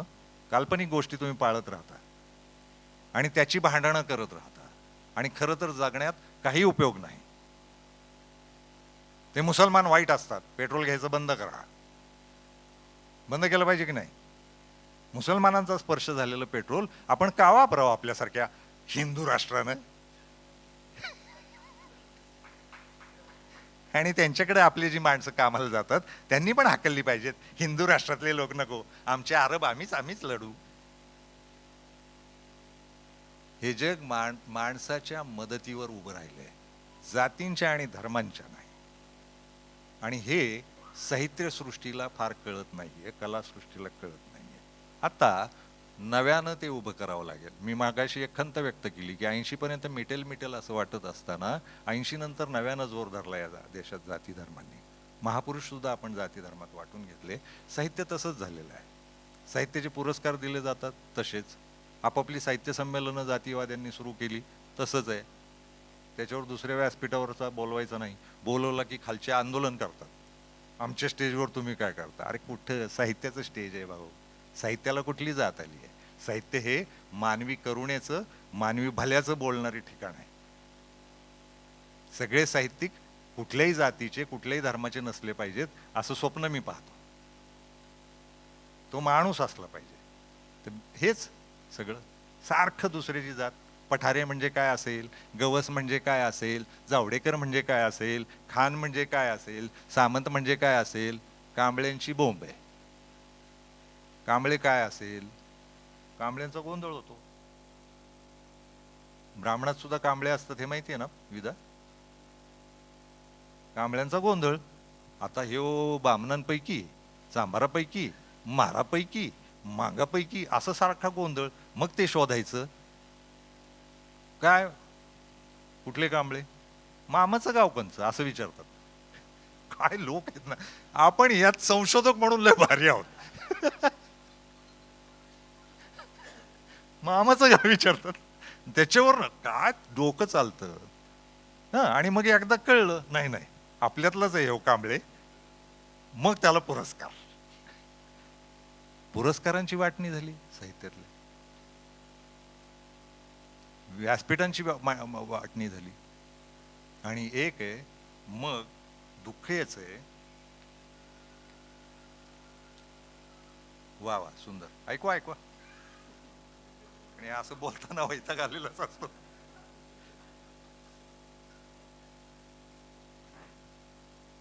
आयोजकांची ती चूक झाली, म्हणजे प्रत्येक ठिकाणी आता गेलं की ते ऐकावं लागतं. कृपया आपापले मोबाईल बंद करा असं सांगावं लागतं. इतका अजून आपला अडाणी समाज आहे. करा करा, खरंच बंद करा, जरा बोलू दे 2 मिनिटं. गमतीचा भाग असा झालाय, हे साहित्यिक पुरस्कार स्टेज इथपर्यंत ठीक होतं. आत्ता 80 पर्यंत हे चित्र जाणवत नव्हतं, पण आत्ता स्पष्ट जाणवतं वाचक सुद्धा जातीय झालेत. ते आपापल्या जातीचंच वाचतात. वाचकांमध्ये कधी जात पडेल असं वाटलं नव्हतं, पण आत्ता तशी मारामारी चालू आहे. आणि दुसऱ्या जातीचं का वाचायचं, तर त्याची काहीतरी वैगुण्य सापडतील म्हणून, म्हणजे त्याची छिद्र सापडण्यासाठी म्हणून त्याचं वाचायचं. आणि आपल्या जातीचं मात्र आवर्जून वाचायचं. आणि अजून एक मुद्दा सांगायचा आहे मला. जातीय जे जे लिहिलं जातं ना, ते कुठलंही असो, कुठल्याही जातीचं लिहिलेलं असो, धर्माचं लिहिलेलं असो, एक वाक्य हमखास असतं, आमच्यावर अन्याय झाला. सगळ्या जाती बोलतात बरं का. कुठल्याही जातीचं म्हणतोय आम्ही, तथाकथित उच्च, त्या जातींनी सुद्धा जातीवर पुस्तक लिहिलं की तेही सांगत बसतात आमच्यावर अन्याय झाला. सगळ्या जातींना वाटतं आपल्यावर अन्याय चाललाय या देशात. अरे जा ना मग पाकिस्तानला भाऊ, इधर काय को रहते. हा देश जर तुमच्यावर अन्याय करतो, सोपा उपाय, सोडा ना जाती, सोडा धर्म, व्हा माणूस, भारतीय व्हा. या देशात भारतीय माणूस सापडत नाही.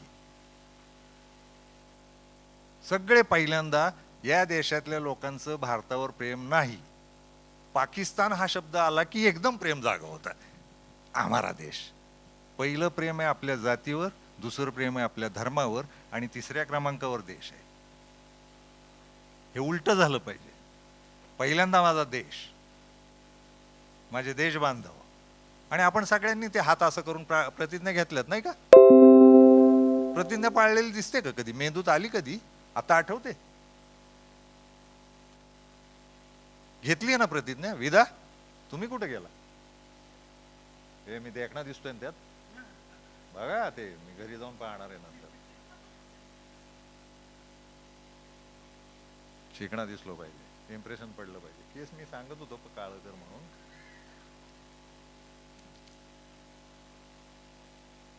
असा हात करून प्रतिज्ञा घ्यायची, भारत माझा देश आहे, सारे भारतीय माझे बांधव आहेत. त्या दुसऱ्या वाक्याला कधी गेलेत का तुम्ही. भारत माझा देश आहे कारण खायला मिळतं, लोकशाही आहे, संविधानानं स्वातंत्र्य दिलंय, बोंबलायला मिळतं, सगळे बांधव आहेत. कधी कधी आपले मेंदू तपासून पाहिलं. मला कळलं पाहिजे की याची जात दुसरी आहे. मेंदू तर सुरू होता, अरे आपला नाही होतं की नाही. आपण कबूल करूया, आपण खरं बोलूया, कारण याच्या पुढे खरं बोलण्याची गरज आहे. मेंदूत आपल्या जात हा कोण असेल. मराठी म्हणजे आता यांच्याही 3-4 ठिकाणी सापडतात. बोंब आहे ती. मग ते शोधत बसायचं. एकदा कळलं आपला आहे, घ्या तंबाखू.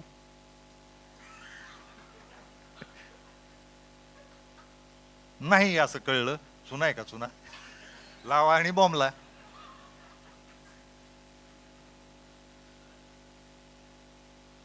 होतं ना असं. रेल्वेत बसा, एसटीत बसा, पहिला डायलॉग हाच, गाव कंचं, काय नाव, आडनाव विचारतात निर्लज्जपणे. नाव नाही विचारत आपल्याकडे. काय आडनाव तुमचं, असं तोंडावर विचारतात. आणि आपण आडनाव सांगितलं की ते त्याच्यावरनं अंदाज करतात. आणि काही आडनावं एवढी फसवी आहेत ना आपल्या महाराष्ट्रात, ते जाधव, गायकवाड, कांबळे, यांचा पत्ताच लागत नाही. हे जाधवले गोंधळ करतात. ती सगळीकडं ना.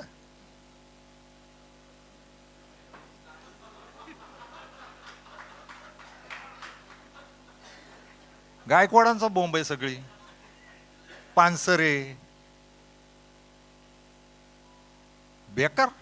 हे ग्रेट लोक आहेत. हे यांनी खरं भारी असंच नाव ठेवलं पाहिजे.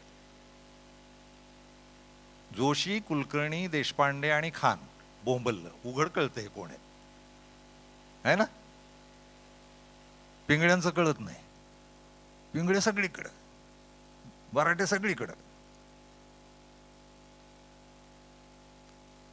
मग का सोडत नाही तुम्ही लोक जाती? तसं मतदार दिसलं की तसं सांगायचं.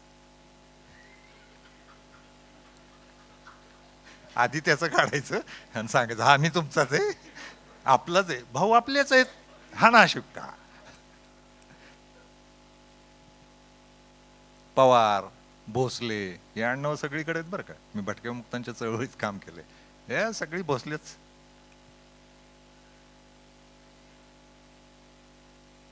ती शपथ कधी पाळणार नव्हतं. सगळे माझे बांधव आहेत. लाज नाही वाटली?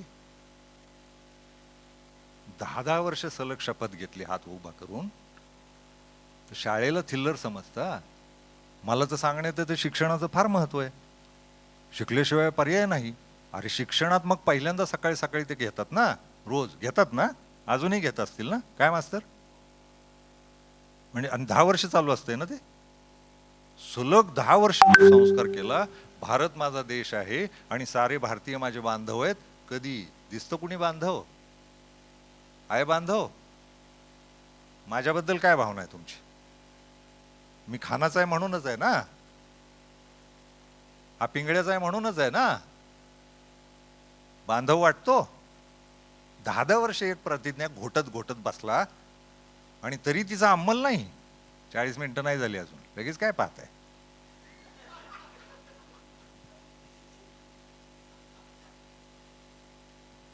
आणि साहित्य, मराठी साहित्य यात लडबडते आता.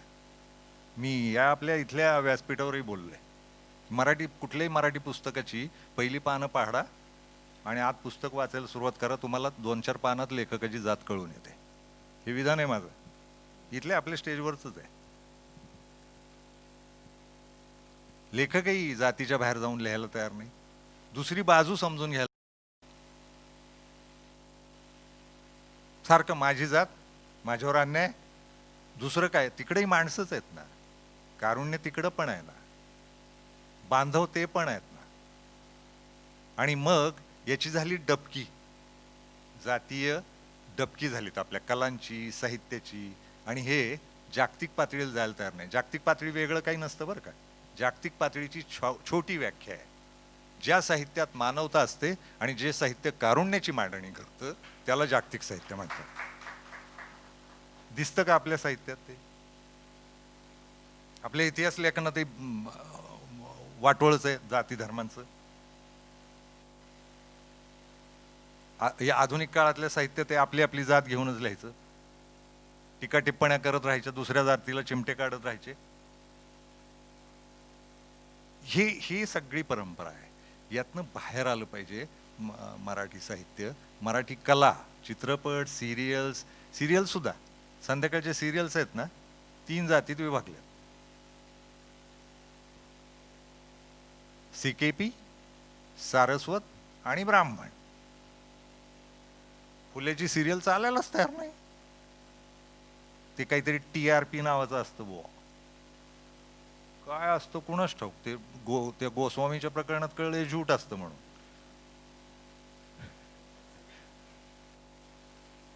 फुले आंबेडकरांवरच्या सिरियलच पाहायला तयार नाही. बुद्धावर सिरियल करावं असं कोणाला वाटत नाही. महावीरावर सिरियल करावी असं कोणाला वाटत नाही. बसवेश्वरासारखं इतकं सुंदर आयुष्य. तुकोबाची सिरियल होऊ शकते ना चांगली, ती नव्हे. ती काही चालू होतं त्यांचं. अरे एवढा ग्रेट माणूस आला. किती लोक आहेत ना. आगरकरांवर होऊ शकते ना सिरियल. आगरकर होते किंवा ते समाज स्वास्थ्यवाले कर्वे, काय लढले ते. रद हो कर्वे, कसले ग्रेट माणसं, अफाट लोक आहेत ना. यांच्यावर होऊ शकते ना. पण ते सतत सारखं जातीय चालू आणि त्या जातीचे संध्याकाळी बसलेले असतात. म्हणजे CKP, सारस्वत आणि ब्राह्मण अशा सिरियलची लाईन लावतात हे संध्याकाळी. आणि नटही तेच.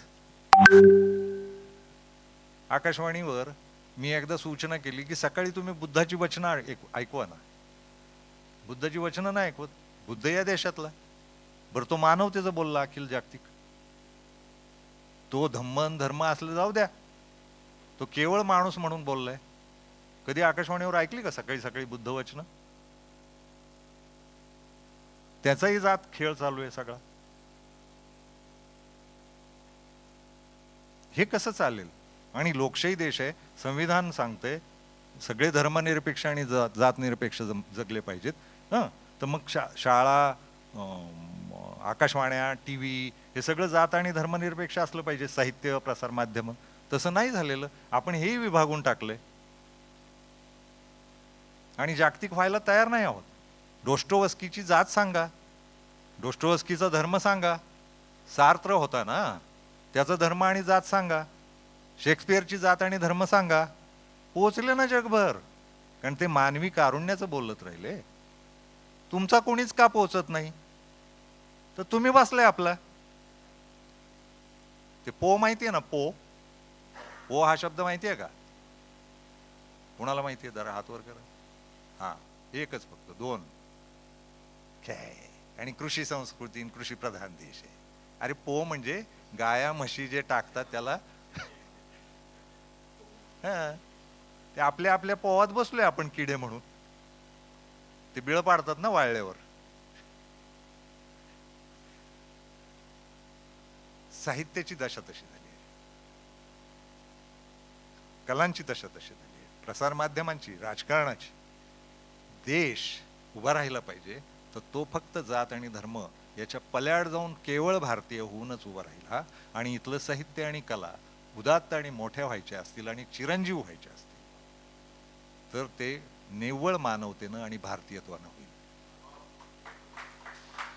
मला खरं तर इकडं खाली फार पाहिलं नाही मी. सुरू करू का एकदा भाषण? म्हणजे 1-2 तास पुढे बोलू शकतो ना दादा. अरे भाषणाची संधी द्या. अरे काय शेड्यूल, इथं मुद्दे राहिलेच की तसे. पण आठवणीनं मला बोलवलं. खूप बोलता येऊ शकतं खरं, उदाहरणासह पण बोलता येऊ शकतं. पण संजय आवटे बोलणार आहेत, त्यांचं आपल्याला ऐकायचंय. मला संधी दिली बोलायची. आठवणीनं जरा पुढच्याही वर्षी बोलवा. मी असलो जिवंत. मी हृदयाचा पेशंट आहे. त्यामुळे मी जिवंत आहे का नाही याची एक खूण म्हणून डिसेंबरमध्ये मी या संमेलनात दिसत राहील. ते पेन्शनवाल्यांना काहीतरी हे करावं लागतं ना, पुरावा. तसा माझा हा जिवंत असण्याचा पुरावा आहे, हयातीचा पुरावा आहे हा. तर ते राग नका मानू कुठल्या भाषणाचा. पुढच्या वर्षी नोव्हेंबरला का संमेलन? आपलं नोव्हेंबर डिसेंबर मध्येच होतं गारव्याला.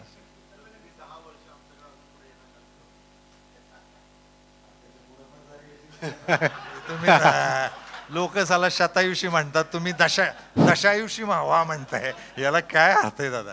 पण खूप आभार, विदाचे आभार, बराटे सरांचे आभार. मनापासून धन्यवाद सर. धन्यवाद.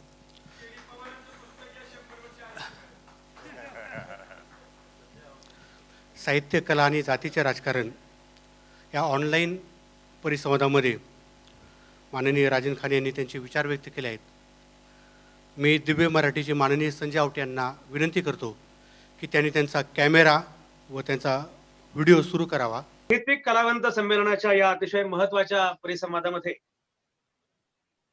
बोलत असताना मला या परिसंवादाचं, या विषयाचं गांभीर्य फार नीटपणे माहिती आहे. आणि मला आनंद याचा आहे की या प्रकारचा, या विषयावरचा परिसंवाद ठेवण्याचं धाडस या संमेलनाने केलं. खरं म्हणजे आपण बघितलेलं आहे की नयनतारा सहगलांची संमेलनांना भीती वाटते, अशा प्रकारचा सगळा काळ आहे. आणि अशा वेळी साहित्यिक कलावंत संमेलनामध्ये मात्र सातत्यानं वेगवेगळ्या विषयांवर अत्यंत विचारप्रवर्तक अशा प्रकारचे परिसंवाद होतात आणि धीटपणे मंडळी आपापले मुद्दे मांडतात. हे फारच महत्वाचं आहे. त्याबद्दल मी साहित्यिक कलावंत संमेलनाचं, त्यांच्या आयोजकांचं सगळ्यांचं मनापासून कौतुक करतो, अभिनंदन करतो. खरं म्हणजे दिलीप बराटे आणि प्राध्यापक वेदा पिंगळे हे दोघेही माझे जुने मित्र आहेत. आणि अगदी सुरुवातीपासून, म्हणजे जेव्हा हे संमेलनाचं पहिलं वर्ष होतं तेव्हापासून ते आजतागायत त्या संमेलनाशी मी जोडला गेलेलो आहे. अनेकदा या संमेलनाच्या विचारपीठांवर मी स्वतः येऊन मांडणी केलेली आहे.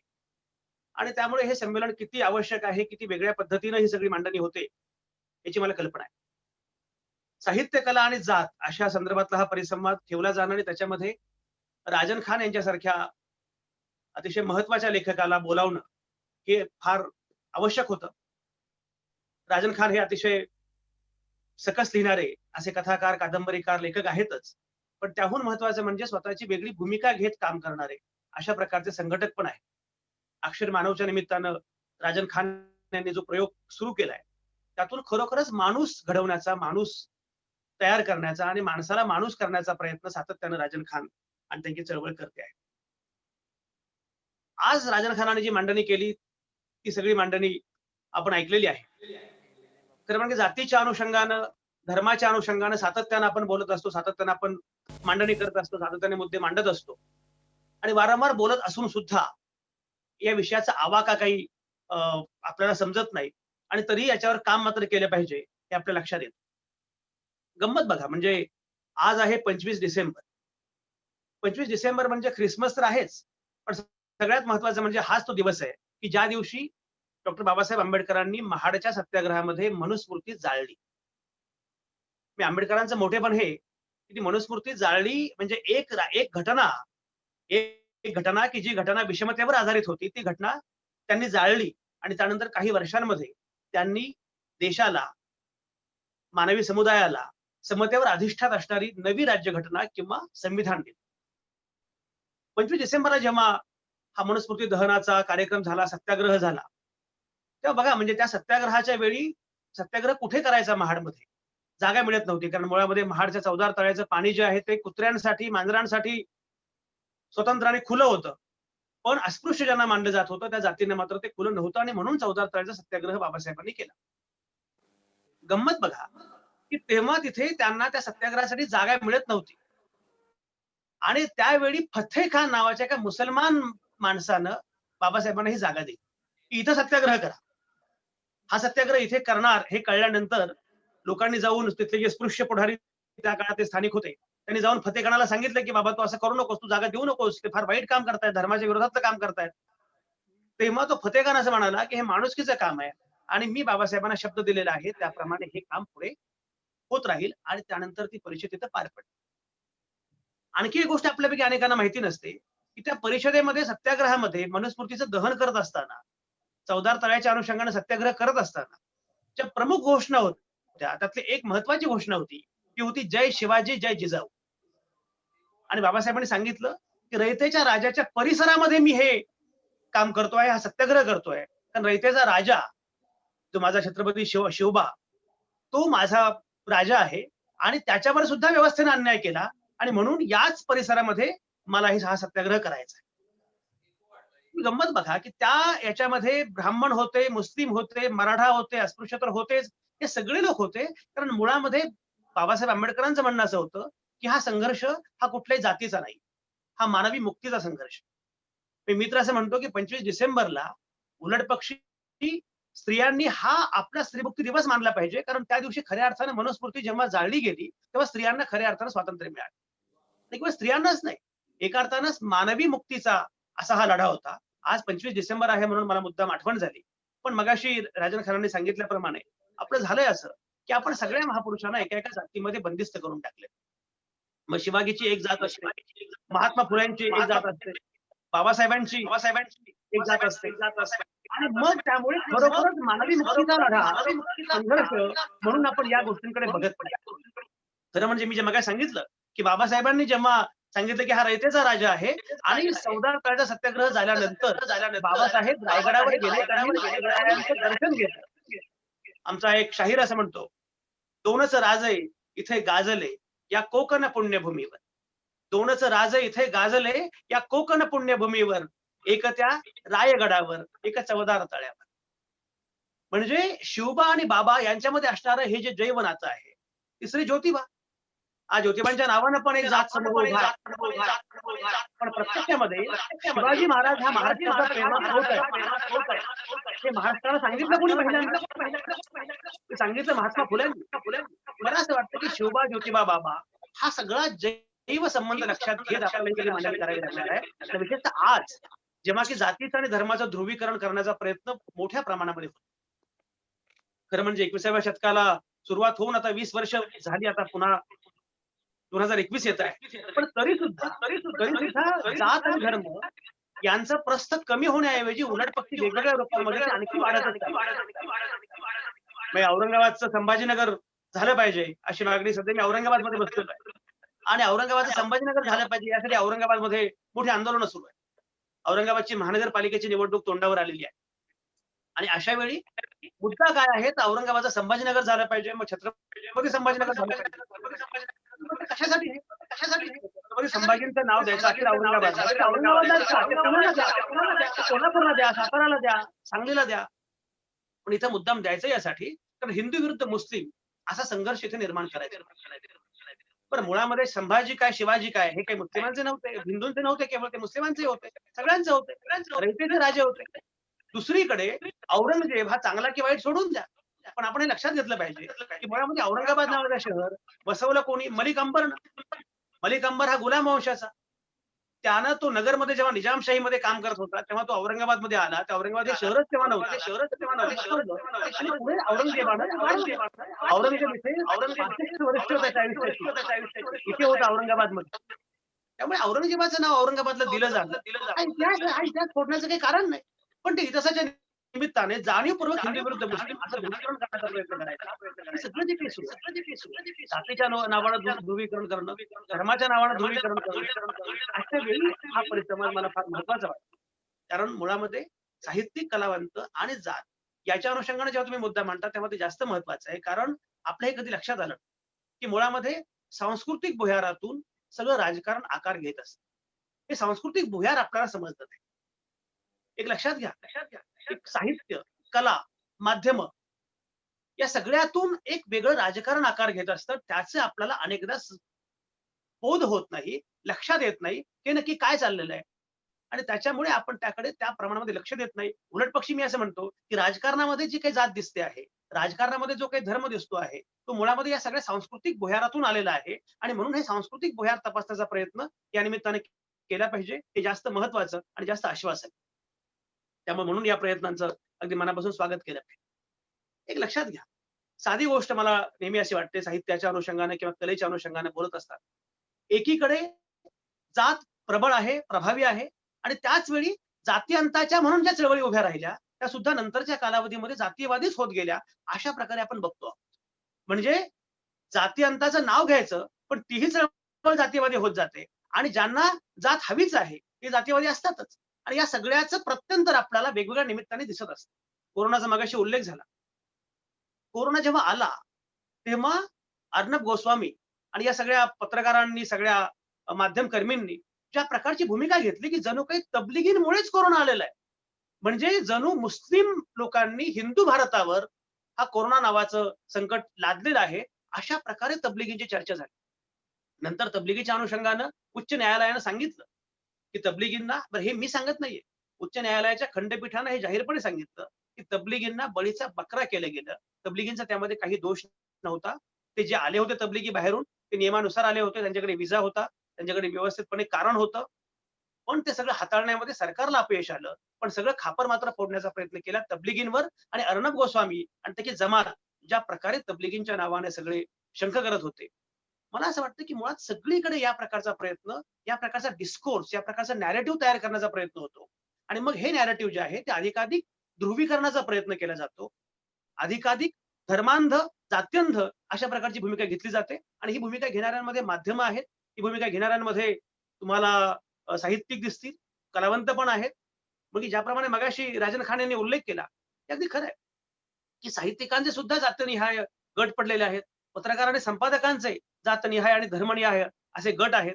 आणि अशा वेळी जर तुम्हाला मानवी मुक्तीची, मानवी समुदायाची भाषा करायची असेल, तर तुम्हाला या मुद्द्यांवर ठळकपणे, थेटपणे बोलावं लागेल. आपल्याकडे अडचण काय आहे? आपल्याकडे आपण फार दांभिक आणि ढोंगी आहोत. त्यामुळे जातीवर बोलायचंच नाही, जाहीरपणे बोलायचं नाही. अरे नाही असं म्हटलात ना तर ते ब्राह्मण दुखावते, असं म्हटलात ना मग ते मराठ्यांना दुःख होईल, असं म्हटलात ना तर ते बौद्धांना फार वाईट वाटेल. आपल्या सगळ्यांच्या भावना इतके नाजूक झालेल्या आहेत की ते लगेच दुखावल्या जातात. आणि मग हे कळत नाही आपल्याला की मुळामध्ये हा सगळा वारसा काय आहे, हा सगळा विचार काय आहे. ज्याप्रमाणे मी मगाशी उल्लेख केला शिवरायांचा, फुल्यांचा, आंबेडकरांचा. एक साधी गोष्ट तुम्हाला गंमत सांगतो. मध्यंतरी माझ्या WhatsAppच्या डीपीवर माझा एक फोटो होता आणि त्या फोटोवर जो स्कार्फ असतो त्याच्यावर जय भीम असं लिहिलेलं होतं. कुठल्या तरी कार्यक्रमामध्ये मी सांगलीमध्ये माझं एक व्याख्यान होतं 14 एप्रिलला आणि 14 एप्रिलच्या त्या व्याख्यानाच्या वेळी त्यांनी तो जय भीमचा स्कार्फ ठेवला होता माझ्या खांद्यावर आणि तो मी फोटो जो होता तो फोटो मी डीपी म्हणून ठेवला होता. तो डीपी वरचा फोटो बघितल्यानंतर माझ्या एका कॉलेजमधल्या जुन्या मैत्रिणीने मला फोन आणि ती मला म्हणाली, की "अरे संजय तू जय भीम आहेस का?" मी म्हटलं, "म्हणजे कशाला विचारतेस?" "ते तुझा तो डीपी बघितला तर तू जय भीम आहेस." मी म्हटलं, "आपण सगळे जय भीम आहोत. जय भीम हा समतेचा मंत्र आहे.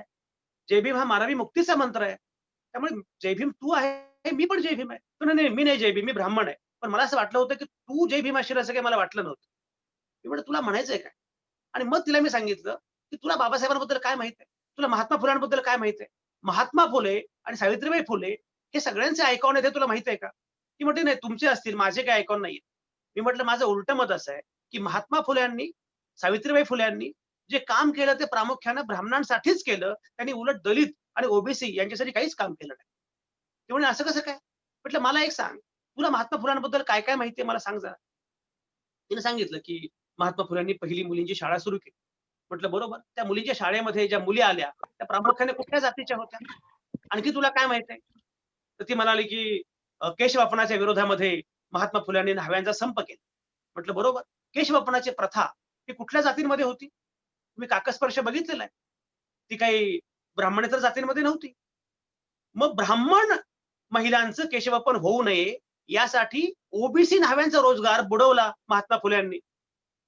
आणखी तुला काय माहिती ती म्हणाली, की ज्या काही लहान मुली आहेत, की ज्यांचा काही गैरफायदा घेतला जातो. कुमारी माता असतात किंवा बालविधवा त्यांचा काही गैरफायदा घेतला जातो आणि मग त्या अडचणीमध्ये येतात, गरोदर राहतात. त्यांच्या संदर्भामध्ये महात्मा फुल्यांनी एक बोर्ड लावला होता बाहेर, की अशा मुलींनी आमच्याकडे यावं, प्रसूत व्हावं आणि समजा तुम्हाला बाळ घेऊन जायचं नसेल, तर बाळही इथं ठेवावं आणि निघून जावं. प्रसूती होऊन गेलेल्या बहुतेक महिला या कुठल्या जातीच्या होत्या? साधा मुद्दा असा आहे, की हा सगळा लढा, हा सगळा विचार याला जातीचा काहीही संबंध नाही. पण तरी सुद्धा जातीमध्ये या सगळ्या गोष्टी अडकवण्याचा प्रयत्न जाणीवपूर्वक केला जातो आणि आपण त्याला बळी पडतो आणि त्यानंतर मग हे सगळे महापुरुष एका जातीचे आहेत, अशा प्रकारची मांडणी केली जाते. मला नेहमी असं वाटत आलेलं आहे, की खरं म्हणजे आपला जो विचार आहे, जो वारसा आहे, तो वारसा इतका मोठा आहे. जो वारसा आपण सांगतो, पण आपण दांभिक असल्यामुळे आपण वारसा एक सांगतो. स्टेजवर एक गोष्ट म्हणायची आणि घरामध्ये मात्र वेगळंच वागायचं. हे आपलं अगदी जुनं आहे. रघुनाथ धोंडो कर्वे, ज्यांचा मगाशी राजन खन्नाने उल्लेख केला, त्यांनी समागे स्वास्थ्य नावाचं नियतकालिक सुरू केलं, धीटपणे लैंगिकतेबद्दल बोलण्यासाठी. त्या कालावधीमध्ये संतती नियमनाच्या अनुषंगानं र.धो. कर्वे बोलत होते. कंडोम वापरावा हे तेव्हा सांगत होते आणि त्यांना अश्लील, असभ्य असं म्हटलं जात होतं.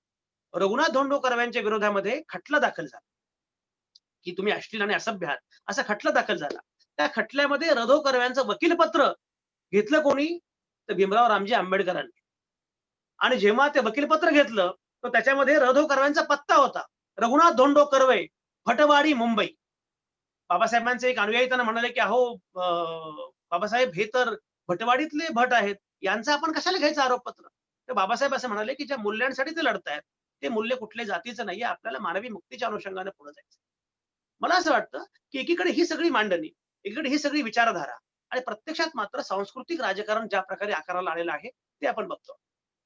आपण जर बघितलं, तर गेल्या काही दिवसांमध्ये विशेषतः अलीकडच्या कालावधीमध्ये गेल्या 5-6 वर्षांमध्ये धार्मिक ध्रुवीकरणाचा प्रयत्न मोठ्या प्रमाणात होतो आहे आणि जातीय ध्रुवीकरण पण होत आहे. एक लक्षात घ्या, जेव्हा जातीय ध्रुवीकरण करण्याचा प्रयत्न केला जातो, तेव्हा धार्मिक ध्रुवीकरणावर त्याची तडजोड केली जाते आणि त्यामुळे जेव्हा जात व्यवस्था अधिक मजबूत होते, तेव्हा धर्मांधता जास्त वाढते. आणि मग या धर्मांधतेचा फायदा कशाप्रकारे घेतला जातो, हे आपण बघतो आहोत. ज्या सांस्कृतिक राष्ट्रवादाची कल्पना अलीकडच्या कालावधीमध्ये मांडली जात आहे, तो सांस्कृतिक राष्ट्रवाद काय आहे? तो धर्माधिष्ठित आहे. एक साधी गोष्ट अशी आहे, की मुळामध्ये धर्माच्या पायावर उभा राहिलेला पाकिस्तान हा दुभंगला. तो पुन्हा वेगळा झाला, बांगलादेश झाला. आणि धर्माचा कुठलाही पाया नसणारा, सगळ्याच धर्मांना, सगळ्या समूहांना आपलं मानणारा, सगळ्या भाषांना, सगळ्या वैविध्यासह उभा राहिलेला भारत मात्र झेपावला. पण ही भारताची यशोगाथा ज्या लोकांना समजत नाही, मान्य नाही, त्यांना मग मुस्लिम जा पाकिस्तानला. काही झालं जा पाकिस्तान. अरे जा पाकिस्तानला काय? पाकिस्तानच्या एकूण लोकसंख्येपेक्षा जास्त मुस्लिम माझ्या भारतामध्ये राहतात. पण हे जे आहे, हे जाणीवपूर्वक हा प्रयत्न केला जातो की धार्मिक ध्रुवीकरण करायचं आणि एकीकडे धार्मिक ध्रुवीकरण सुरू असताना मग पुन्हा त्याच वेळी आपल्याकडे एक वेगळी आणखी जातीय ध्रुवीकरण जे आहे तेही सुरू होतं. हे माझं विथ द चेंज आम्ही भारताचे लोक पुस्तकाचा मगाशी उल्लेख माझी ओळख करून देताना झाला. त्या पुस्तकामध्ये एक कविता आहे. त्या पुस्तकाच्या त्या कवितेमध्ये मी असं म्हटलंय, धर्माने पेटवलेल्या बडव्यातून मिल्खा सिंग धावत असतो. धर्माने पेटवलेल्या बडव्यातून मिल्खा सिंग धावत असतो. धावणाऱ्या मिल्खाच्या रूपात फरहान अख्तर दिसतो.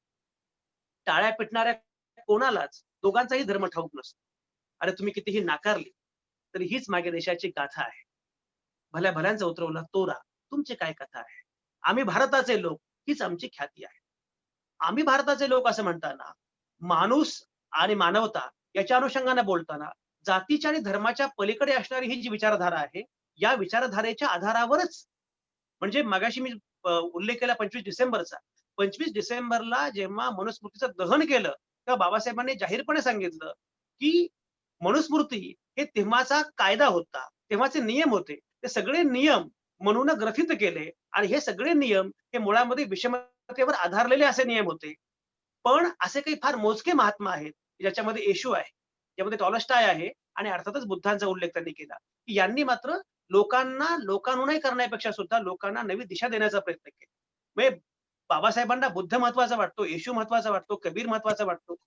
या सगळ्या अनुषंगाने मांडणी करत जेव्हा जातीबद्दलची मांडणी केली जाते आणि तरी सुद्धा आजचं जे चित्र आहे त्याच्याबद्दल आपण बोललं पाहिजे. आजचं चित्र असं आहे, एकीकडे जागतिकीकरणानंतर आपण असं म्हणतो आहोत की दरवाजे उघडलेले आहेत, भिंती पडलेल्या आहेत, सेतू बांधले गेलेले आहेत.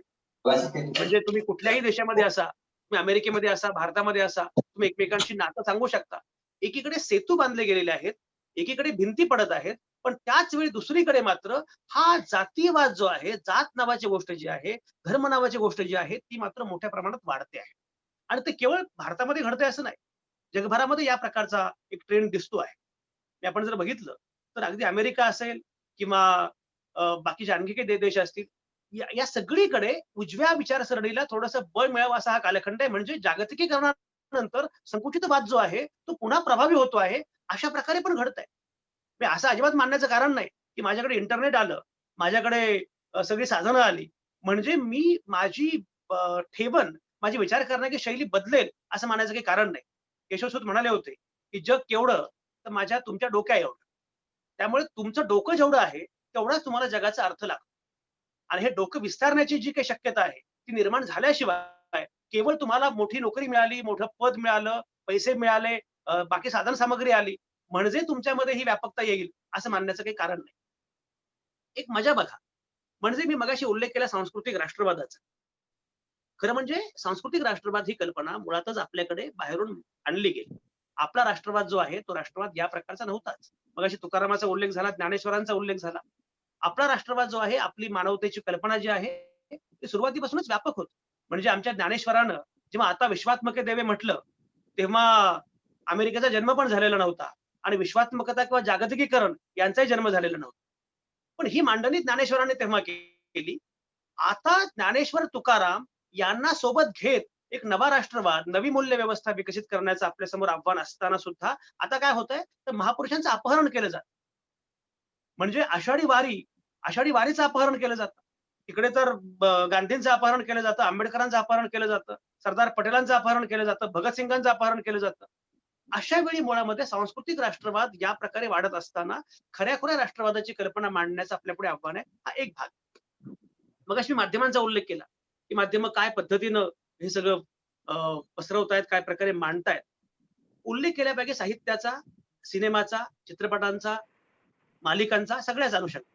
एक साधी गोष्ट अशी आहे, की मुळामध्ये ज्या प्रकारे टीव्हीवरच्या मालिकांचा मगाशी उल्लेख झाला, या मालिकातून जे सांस्कृतिक राजकारण करण्याचा प्रयत्न केला जातो, जाणीवपूर्वक एक विशिष्ट संस्कृती अधोरेखित करण्याचा प्रयत्न केला जातो आणि ही संस्कृती थोर आहे, असं काहीतरी मानलं जातं. नागराज मंजुळे नावाच्या माणसानं, दिग्दर्शकानं सैराट केला, त्यापूर्वी त्यानं फॅन्ड्री केला. सैराटचं वेगळेपण सगळ्यात मोठं काय असेल, तर मला कौतुक नागराजचं यासाठी वाटतं, कारण नागराजनं ही जी सांस्कृतिक सगळे जे काही संदर्भ आहेत, ते सांस्कृतिक संदर्भ बदलून टाकले. जे काही जे एक लक्षात घ्या, आपली एक सौंदर्य दृष्टी असते, सौंदर्याची आपली एक पद्धत असते. ती सगळी पद्धत त्यांनी बदलून टाकली नागराज मंजुळेनं. त्याने काय केलं, तर त्याच्या याच्यामध्ये मुळामध्ये तुम्ही बघा, की साधारणपणे हिरो हा असा असला पाहिजे. हिरो असा दिसला पाहिजे. हिरोईन अशी दिसली पाहिजे. नायक असा दिसला पाहिजे, नायिका अशी दिसली पाहिजे. त्यानं हे सगळी कल्पना संपवून टाकली आणि आर्ची सुद्धा नायिका होऊ शकते हे दाखवलं. जब्या सुद्धा नायक होऊ शकतो हे दाखवलं. एवढंच नाही, बघा स्त्री पुरुषांच्या अनुषंगाने पण हे बोललं गेलं पाहिजे. नागराजनं काय केलं, तर नागराजनं मुळामध्ये तुम्ही जर बघितलं, तर तिथे नायिका साधारणपणे ते करते, की जे नॉर्मली नायक करत असतो. ती बुलेट चालवते, गोळी चालवते, नायकाला एका अर्थाने पळवून नेते. म्हणजे त्या अर्थाने त्यानं स्त्रीबद्दल की सुद्धा जी कल्पना आहे ती बदलून टाकली. इथे मला एक नवीन वेगळा मुद्दा मांडायचा आहे, की ज्याच्याकडे आपलं दुर्लक्ष झालं. आपण जातीबद्दल बोलत राहिलो. पण मुळामध्ये ही जात केवळ जातसत्ता नाहीये. ही जात पितृसत्ता आहे. स्त्रियांचा लढा आणि जातीचा लढा हे एकमेकांच्या हातात हात गुंफून आहेत याचं भान आपल्याला अजिबात राहिलं नाही. म्हणजे साहित्यिक कलावंतांना, माध्यमांना तर नाहीच, पण आपल्याकडच्या चळवळींना सुद्धा हे भान राहिलं नाही. खरं म्हणजे जेव्हा तुम्ही जातसत्ता म्हणता तेव्हा ती पितृसत्ता पण असते, जात-पितृसत्ता असते. हे जाती-पितृसत्तेचं काय करायचा सगळ्यात मोठा प्रश्न आहे. आपण ज्या शाहू फुले आंबेडकरांचं किंवा फुले शाहू आंबेडकरांचं नाव घेतो, तुम्ही जर बघितलं, या तिघांनीही जात-पितृसत्तेला आव्हान द्यायचा प्रयत्न केला. मी मगाशी म्हटल्याप्रमाणे फुल्यांचं काम हे जातीच्या अनुषंगानं प्रामुख्याने महिलांच्या संदर्भातलं पण होतं. कारण त्यांना माहिती होतं, की ही जात-पितृसत्ता आहे. शाहू महाराज शाहू महाराज 1922 ला गेले. तुम्ही कल्पना करा, शाहू महाराजांनी 1920 मध्ये असा कायदा केला होता, की होळीच्या वेळी ज्या शिव्या दिल्या जातात, बोंबा ठोकत शिव्या दिल्या जातात, त्या शिव्या प्रामुख्याने महिलांना उद्देशून असतात आणि महिलांचा अवमान करणारे असतात. त्यामुळे जे शिव्या देतील त्यांना शिक्षा होईल. हे का सांगितलं? कारण त्यांना माहिती होतं, की ही जातपितृ सत्ता आहे. बाबासाहेबांनी बाबासाहेबांनी मनुस्मृतीचं दहन केलंच, पण त्यानंतर बाबासाहेबांनी केंद्रीय कायदेमंत्री पदाचा राजीनामा दिला. तो का दिला? तर तो दिला प्रामुख्यानं हिंदू कोड बिलाच्या मुद्द्यावरून, म्हणजे प्रामुख्यानं महिलांच्या अधिकारांच्या संदर्भात. जातपितृ सत्ता अशा अंगाने हे न बघितल्यामुळे आपण महिलांचा एक मोठा वर्ग या सगळ्या चळवळीतून, या सगळ्या परिवर्तनाच्या प्रक्रियेतून आपण थोडंसं दूर ठेवतो. आणि त्यामुळे जातीयवादी असणारे, धार्मिक ध्रुवीकरण करणाऱ्या सुद्धा महिला हे आपण स्त्रीवादी आहोत असं सांगू लागले. स्त्रीवाद म्हणजे काही 8 मार्चला इव्हेंट करणं, नवरात्रामध्ये तिला देवीच्या मकरामध्ये ठेवणं असं नाहीये. या जातपितृ सत्तेच्या अनुषंगानं जी लढाई आहे त्या लढाईकडे आपलं दुर्लक्ष झालं. मला असं वाटतं, की यामध्ये सगळ्यात मोठा रोल, सगळ्यात मोठी भूमिका ही माध्यमांची आहे, साहित्याची आहे आणि कलेची आहे. ज्याप्रमाणे मगाशी उल्लेख झाला रधो कर्व्यांचा. रधो कर्व्यांवर अमोल पालेकरांनी ध्यास पर्व नावाचा फार उत्तम सिनेमा केला. पण आता जर आपण बघितलं तर सगळ्या कलावंतांनी, साहित्यिकांनी भूमिकाच घ्यायची नाही. मग एखादा राजन खान असतो, बाकीच्यांनी भूमिका घ्यायची नाही. त्यांच्यावर तशा प्रकारे काही कुणी सांगितलेलं नाहीये, की अरे तू माणूस हो. अरे अशा प्रकारे जे मुळात माणूस नाहीत, अशी माणसं साहित्य क्षेत्रामध्ये, कला क्षेत्रामध्ये जेव्हा लिहू लागतात, काम करू लागतात, तेव्हा त्या साहित्यामध्ये, त्या कलेमध्ये आपोआपच त्या सगळ्या नेणिवा येणं स्वाभाविक आहे. आणि मग मग एखादा भावे करत असेल, तर मग भावेनं काय करायचं? भावेनं मग अमुक सिनेमा करायचा. मग त्याचा आयकॉन तोच असेल. आणि मग मग त्या जातसमूहांनी भावेंना आपला आयकॉन मानायचं. या जातसमूहांनी नागराज मंजुळेला आपला आयकॉन मानायचं. त्या जातसमूहांनी आणखी काहीतरी करायचं. हे जे काही सगळं झालेलं आहे. त्यामुळे हे कलावंतांमध्ये झालंच, साहित्यामध्ये पण झालंच. पण मुख्य म्हणजे केवळ साहित्यिकांमध्ये झालं नाही. ते प्रत्यक्ष त्या कादंबऱ्यांमध्ये पण आलं. त्या कथेमध्ये पण आलं. त्या सिनेमांमध्ये सुद्धा आलं. आणि जेव्हा या प्रकारच्या सगळ्याला विद्रोह करायचा प्रयत्न ज्या लोकांनी केला, तिथे सुद्धा अनेकदा जाती अंताच्या नावाखाली नवा जातीयवाद मांडण्याचा प्रयत्न केला. म्हणजे मी मागे लिहिलं होतं, की मुळात जात नकोच आहे आपल्याला. पण याचा अर्थ ब्राह्मणांना ठोकणं म्हणजे आपण पुरोगामी आहोत असं नाही. आपण बौद्ध आहोत म्हणजे आपल्याला बाबासाहेबांचा आयता ऍक्सेस मिळतो असे मानायचं काही कारण नाहीये. एक लक्षात घ्या, कुठलीही विषमतेची व्यवस्था ही त्याच्या लाभार्थ्यांचं पण नुकसानच करते. म्हणजे स्त्री-पुरुष विषमता. या स्त्री-पुरुष विषमतेनं जेवढं नुकसान स्त्रियांचं केलं, तेवढंच किंवा त्याहून जास्त नुकसान पुरुषांचं केलं हे आपण लक्षात घेतलं. अगदी त्याप्रमाणे या जातव्यवस्थेनं ब्राह्मणांचं नुकसान काही कमी केलेलं नाहीये. ते जरी लाभार्थी असले, तरी सुद्धा त्यांच्यावर पण बंधनं होतीच, की तू हेच करायचं. समजा म्हणजे एक लक्षात घ्या, की जातव्यवस्था मोडकळीस आली, खिळखिळी झाली आणि संविधान आलं, म्हणून कुठलातरी गोखले चपलांचं दुकान काढू शकतो.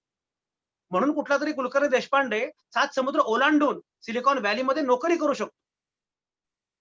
त्यामुळे मुद्दा असा आहे, की हे लक्षात घेतलं पाहिजे, की जात ही व्यवस्था जी आहे, पण त्याच्यामध्ये असंही मानायचं कारण नाही. म्हणजे उदाहरणार्थ, की स्त्री पुरुष विषमता होती. पुरुषसत्ताक व्यवस्था होती, आजही आहे. पण याचा अर्थ स्त्री विरुद्ध पुरुष असा हा संघर्ष असा अजिबात नाहीये. उलट पक्षी पुरुषांनी माणूस होणं, स्त्रीनं पण माणूस होणं हा याच्यावरचा मार्ग. दोघांनी एकमेकांच्या विरोधामध्ये बोलत राहणं हा मार्ग नाहीये.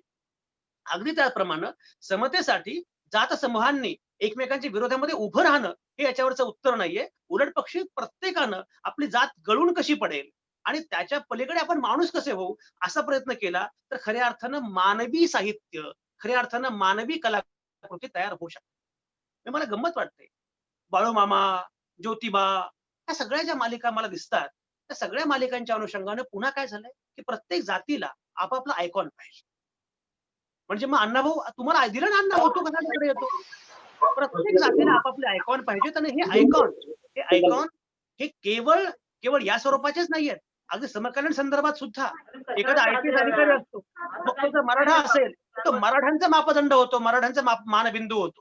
कारण तो मराठा आय-पी-एस ऑफिसर. हेच अन्य जातींचं पण आहे.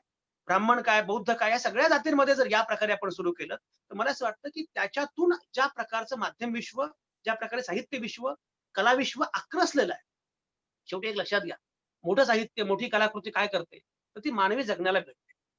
ते आपण आपण मुळामध्ये मानवी जगण्याला भिडण्यामध्ये कमी यासाठी पडतो, कारण आपण मुळात माणूस म्हणून या गोष्टींकडे बघतच नाही. आणि हे केवळ एक लक्षात घ्या, आपल्याकडे काय झालंय, वंश परंपरागत जात व्यवस्था हा तर मुद्दा आहेच. मुळामध्ये कुटुंब व्यवस्था का निर्माण झाली? तर कुटुंब व्यवस्था जमीन नावाच्या गोष्टीतून निर्माण झाली. आपल्याकडे कुटुंब व्यवस्थेचं गारुड इतकं आहे, जातीचं पण गारुड आहे, त्या कुटुंबाचं पण गारुड इतकं आहे, की एखाद्या नेत्याचा मुलगा किंवा मुलगी त्यानंच राजकारण केलं पाहिजे पुढे. त्यामुळे राजकारणाची प्रक्रिया पण आपण आक्रसून टाकली या सगळ्या वंश परंपरागत गोष्टींमुळे. अमेरिकेमध्ये बाकी काही का असेना. आता हे डोनाल्ड ट्रम्प होते तो काळ सोडून द्या. पण त्यापूर्वी बिल क्लिंटन अमेरिकेचे अध्यक्ष होते. नंतर जॉर्ज बुश अमेरिकेचे अध्यक्ष होते. बराक ओबामा अमेरिकेचे अध्यक्ष होते. हे तिघेही 8-8 वर्ष अमेरिकेचे अध्यक्ष होते म्हणजे 24 वर्ष. या 24 वर्षांमध्ये व्हाईट हाऊसमध्ये एकही मुलगा नव्हता. कारण या तिघांनाही मुली होत्या. क्लिंटन यांना चेल्सी नावाची मुलगी, जॉर्ज बुश यांना 2 मुली होत्या आणि मालिया आणि साशा या बराक ओबामांच्या 2 मुली. पण गंमत अशी, की यातल्या कुठल्याही मुलीनं पुढे राजकारणामध्ये काही करिअर केलं नाही किंवा बराक ओबामांचा वारसा मालिया ओबामा चालवणार का? असं कोणी विचारलं. बिल क्लिंटन यांचा वारसा चेल्सी क्लिंटन चालवणार का? असं कोणी विचारलं. या मुली उलट पक्षी आपापल्या कुठल्यातरी फर्ममध्ये काम करतात, प्रायव्हेट फर्ममध्ये काम करतात, आपापले उद्योग करतात. मध्यंतरी जॉर्ज बुशच्या ते अध्यक्ष असताना त्या 2 मुली दारू पिऊन ड्राईव्ह करत होत्या. त्यांना अटक झाली. रीतसर जामीन मिळाला.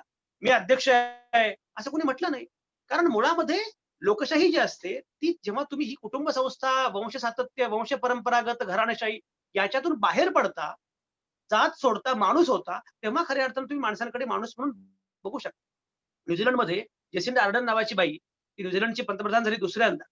तिची गंमत बघा. म्हणजे कुटुंब संस्था किंवा याचं ओझं या लोकांनी कसं भिरकावून लावलेलं आहे हे बघा. जेसिंडा आर्डन ही जेव्हा झाली पंतप्रधान पहिल्यांदा, तेव्हा तिनं झाल्या गोड बातमी दिली. ती म्हणजे मी आई होते आहे. त्यानंतर 2 वर्षांनी तिने सांगितलं, की आता मी लग्न करते आहे. आणि अजूनही तिने लग्न केलेलंच नाही. तिने बाळाला जन्म दिला, पण अजून लग्न केलेलं नाही.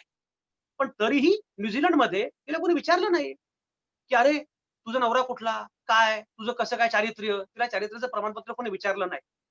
आणि तुम्हाला गंमत सांगतो, कोरोनाच्या कालावधीमध्ये जेसिंडा आर्डर्न यांनी सांगितलं सगळ्या न्यूझीलंडला, की कोरोना असल्यामुळे हॉटेलमध्ये गर्दी करू नका आणि 25% एवढीच ऑक्युपन्सी असेल, असं बघा. एकदा जेसिंडा आर्डर्न आणि तिचा बॉयफ्रेंड, तिनं लग्न केलेलं नाही अद्याप त्याच्याशी. बॉयफ्रेंड दोघे हॉटेलमध्ये जेवायला गेले. तर त्यांना गर्दी असल्यामुळे त्यांना जागा मिळाली नाही. त्यांना सांगितलं, की "सॉरी, जागा नाहीये. तुम्ही जा." त्यावर जेसिंडा आर्डननं स्वतः ट्वीट केलं आणि असं म्हटलं, की "माझी चूक झाली. खरं म्हणजे मी अगोदर बुकिंग करून जायला पाहिजे होतं. मी पंतप्रधान आहे." हा प्रकार का नाहीये? कारण खऱ्या अर्थाने तिथं माणसं आहेत. आपण जेव्हा माणूस होतो, तेव्हा जात, वंश, घराणेशाही, पद याच्यापेक्षा सुद्धा माणसाचं जे काही मूल्य आहे, ते मोठं होतं. हे माणसाचं मूल्य लक्षात न आल्यामुळे आपल्या साहित्यकृती, आपल्या कलाकृती या खऱ्या अर्थानं मानवी होऊ शकत नाहीत. मगाशी ज्या मानवी कारुण्याचा उल्लेख राजन खानांनी केला, ते कारुण्य त्यांना समजत नाही. कारण त्यासाठी तुम्हाला मुळात माणूस होणं ही पूर्वअट आहे. माणूस होणं ही पूर्वअट आहे. माणूस झाल्याशिवाय म्हणजे राजन खानांसारखा लेखक असेल, अरुण साधू असतील, तेंडुलकर असतील, असे काही मोजके लेखक आहेत, की ज्या लेखकांनी खऱ्या अर्थानं माणूस होण्याचा प्रयत्न केला म्हणून त्यांच्या कादंबऱ्यांमध्ये मध्ये त्यांच्या कथांमध्ये माणसं दिसतात. बाकीच्या कथा कादंबऱ्या बघितल्यानंतर तुम्हाला हा अवकाश कुठला आहे? हे नक्की वातावरण कुठलं आहे? मग श्रावणातला सोमवार होता, मला खिचडी खावीशी वाटली. हे सगळं सांस्कृतिक कारण मग बरोबर एका जातीभोवती, धर्माभोवती गुंफलं जातं आणि पुन्हा आपल्याकडे आणखी अडचण अशी आहे. हे भारतामध्ये आपल्याकडे अडचण अशी आहे, की ब्राह्मणांना शिव्या देत तर लव्ह अँड हेट रिलेशनशिप अशी आहे, की प्रत्येकाला ब्राह्मण व्हायचं आहे.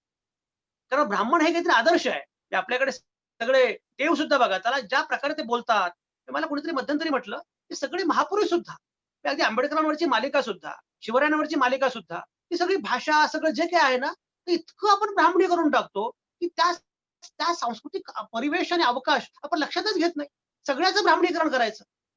ब्राह्मणीकरण हा शब्द मी जातीच्या अनुषंगाने वापरत नाहीये. ज्याला आपण ब्राह्मणीकरण म्हणतो, जे सांस्कृतिक अर्थाने ही संकल्पना मी वापरतोय, की ब्राह्मणीकरण करायचं.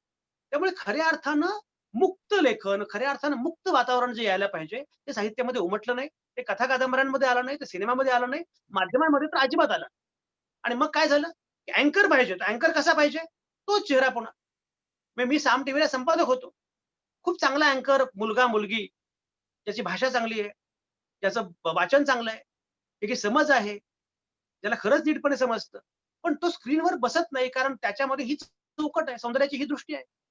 तो न म्हणतो का न म्हणतो, त्याचा चेहरा कसा असतो, तो कसा दिसतो, या सगळ्या अनुषंगाने जेव्हा आपण करतो, तेव्हा मग मग काय होतं, की मग खऱ्या अर्थाने ही स्पेस जी आहे, हा अवकाश जो आहे, तो येत नाही. मला असं वाटतं, की माणूस होण्याच्या अनुषंगानं खरं काम हे साहित्य करू शकतं. खरं काम कलाकृती करू शकतात, खरं काम माध्यमं करू शकतात.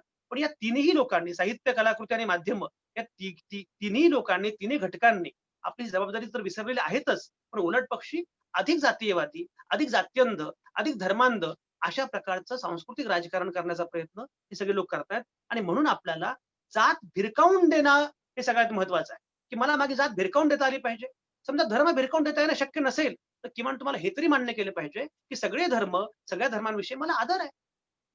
म्हणजे गांधींचं वैशिष्ट्य असंच आहे, की गांधी म्हणाले, की गीता, भगवद्गीता हे मला आईसारखी आहे. पण त्याच वेळी त्यांना कुराणही प्रिय होतं, बायबलही प्रिय होतं. ते तेवढंच महत्वाचं आहे. गांधी म्हणाले, की मी हिंदू आहे. मी सनातन हिंदू आहे गांधी म्हणाले. पण त्याच वेळी राम, रहीम त्यांनी एकत्र पण आणला. मला असं वाटतं, की तुम्हाला धर्म असायला माझी हरकत नाही. तुम्ही देव मानायला माझी हरकत नाहीये. पण ते करताना सगळ्यांचाच धर्म मानला पाहिजे आणि जात ही तर अक्षरशः वृथा गोष्ट आहे. म्हणजे त्याला काही अर्थच नाहीये. त्यामुळे जातीचा अंतच झाला पाहिजे. जात संपलीच पाहिजे. जात संपत नाही.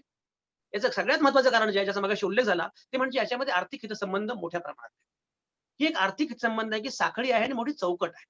त्यामुळे जोपर्यंत आर्थिक हितसंबंधांचं प्रारूप बदलत नाही, जोपर्यंत अर्थकारणाचं प्रारूप बदलत नाही, म्हणजे शरद पाटलांनी या संदर्भात खूप चांगली मांडणी केलेली आहे, की अर्थकारणाचं प्रारूप जोपर्यंत बदलत नाही, तोपर्यंत जात व्यवस्था समूळ उच्चाटन करणं हे अशक्य आहे.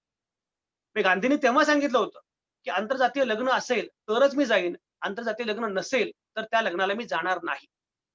आजही आंतरजातीय लग्नांचं प्रमाण, आता त्यातली पुन्हा गंमत बघा, की आंतरजातीय लग्नांचं प्रमाण हे ब्राह्मणांमध्ये जास्त आहे आणि उलटपक्षी फुले, शाहू, आंबेडकर असा उद्घोष करणाऱ्या जातींमध्ये मात्र कमी आहे.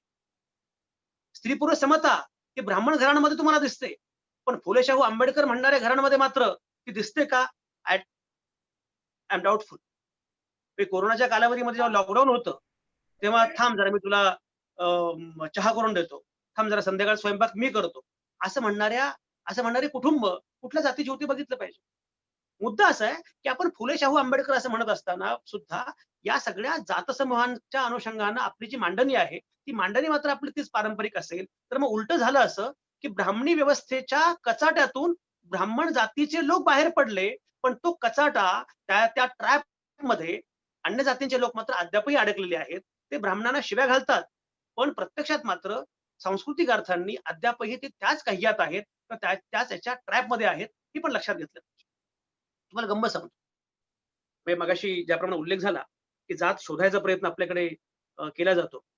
मला आठवतं, मी तेव्हा अकोल्यामध्ये लोकमतचा संपादक म्हणून गेलो आणि विदर्भात मी पहिल्यांदाच गेलो होतो. तेव्हा माझं वय अगदी लहान होतं. मी 28-29 वर्षांचा होतो. माझं लग्न पण व्हायचं होतं. मी बॅग घेऊनच गेलो. अकोल्यात पहिल्यांदाच गेलो. अकोला शहर जे विदर्भातलं आहे, तिथे गेलो. पण अकोला शहराचं वैशिष्ट्य असं आहे, की अकोला हा मेल्टिंग पॉट आहे. ज्याप्रमाणे औरंगाबाद हा मेल्टिंग पॉट आहे. तर अकोला पण मेल्टिंग पॉट. मुस्लिम तर आहेतच. पण जातींच्या अनुषंगाने बघा अकोल्यामध्ये, तिथे अरुण दिवेकरांसारखा ब्राह्मण मंत्री होऊ शकतो. त्यांचा आता मुलगा पण मला वाटतं काहीतरी उपमहापौर वगैरे आहे.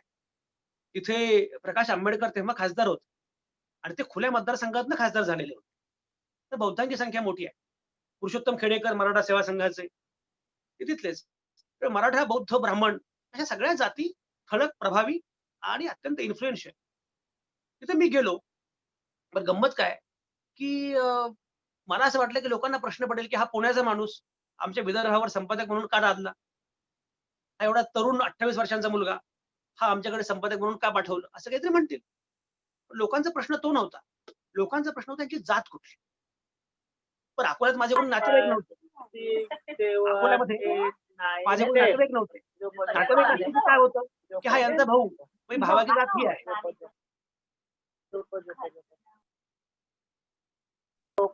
आवाज कसला येतोय? आवाज बंद करा तिकडचा. कोणाचा आवाज बंद करा. तर अकोल्यामध्ये या प्रकारच्या सगळ्या जाती प्रभावी आणि लोकांना प्रश्न आहे की संजय आवटेंची जात कुठली? बरं त्यात माझी अडचण अशी माझी अडचण आहे, लोकांची अडचण आहे, की माझं नाव आहे संजय श्रीधर आवटे. मग काय म्हणजे जो जे झालं वांछील तो ते लाहो. जरी आता समजा काही कुलकर्णी असतं, जोशी असतं, काहीतरी कळतं कांबळे आहे, बनसोडे आहे, खान आहे, कळतं की बाबा काहीतरी याचं हे असेल. संजय श्रीधर आवटे. लोकांना प्रश्न पडला की काय नक्की? सुरुवातीला माझ्याकडे ब्राह्मण संघटनेचे एक लोक आले आणि ते मला म्हणाले की आपलं एक वाचनालय आहे, आम्ही चालवतो आणि 5 सप्टेंबर हा शिक्षक दिन आहे.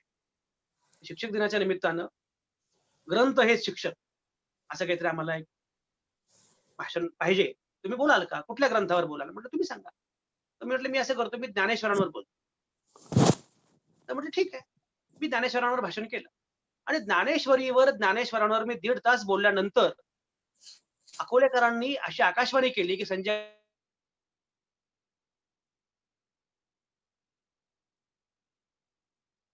म्हणे हरकत नाही. सगळे लोक आले माझ्याकडे आणि मला सांगितलं की अहो म्हणे ते बरं झालं तुम्ही आलात.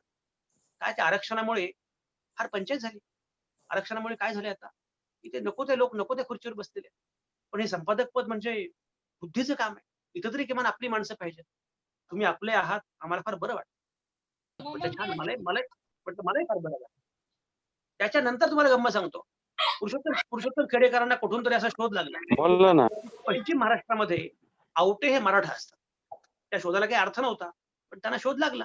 त्यांनी कुठेतरी मंचर-बिंचर, जुन्नर कुठले आवटे बघितले होते. मग पुरुषोत्तम खेडेकरांनी मला सांगितलं, की "संजय आवटे, आपल्या त्या भाषणाला तुम्हाला यायचंय. तरुण पोरं आहेत. मराठा सेवा संघाचा कार्यक्रम आहे." मी म्हटलं, "जातीच्या संघटनेच्या व्यासपीठावर मी जात नाही." ते म्हणे, "आम्ही बॅनर काढून टाकतो, पण तुम्ही मुलांशी गप्पा मारायला या." ठीक आहे, तरुण मुला-मुलींशी गप्पा मारायला मला आवडतं. मी गेलो. मी गेलो आणि त्या भाषणामध्ये असं म्हणालो, की दलितांच्या आणि स्त्रियांच्या शोषणाची अकॅडमिक चौकट तयार केली ती ब्राह्मणांनी, ब्राह्मणी व्यवस्थेनं. पण तिची गावागावामध्ये अंमलबजावणी करण्यामध्ये मराठा सुद्धा मागे नव्हते. त्यामुळे हे आपण लक्षात घेतलं पाहिजे, की हा संघर्ष फार वेगळ्या स्वरूपाचा आहे. दुसरं असं, की ज्या घरामध्ये स्त्रीला महत्त्व नाही, त्या घराला अभ्युदयाची आशा नाही. तिसरं, मराठ्यांमध्ये आंतरजातीय लग्नाचं प्रमाण सगळ्यात कमी आहे. हे जर आपण केलं नाही, तर आपण खऱ्या अर्थानं पुढे जाऊ शकणार नाही. पुरुषोत्तम खेडेकर म्हणाले, "बाबा, भाषणामध्ये आवटे बोलले म्हणजे वाईट बोलले, जरा कडक बोलले.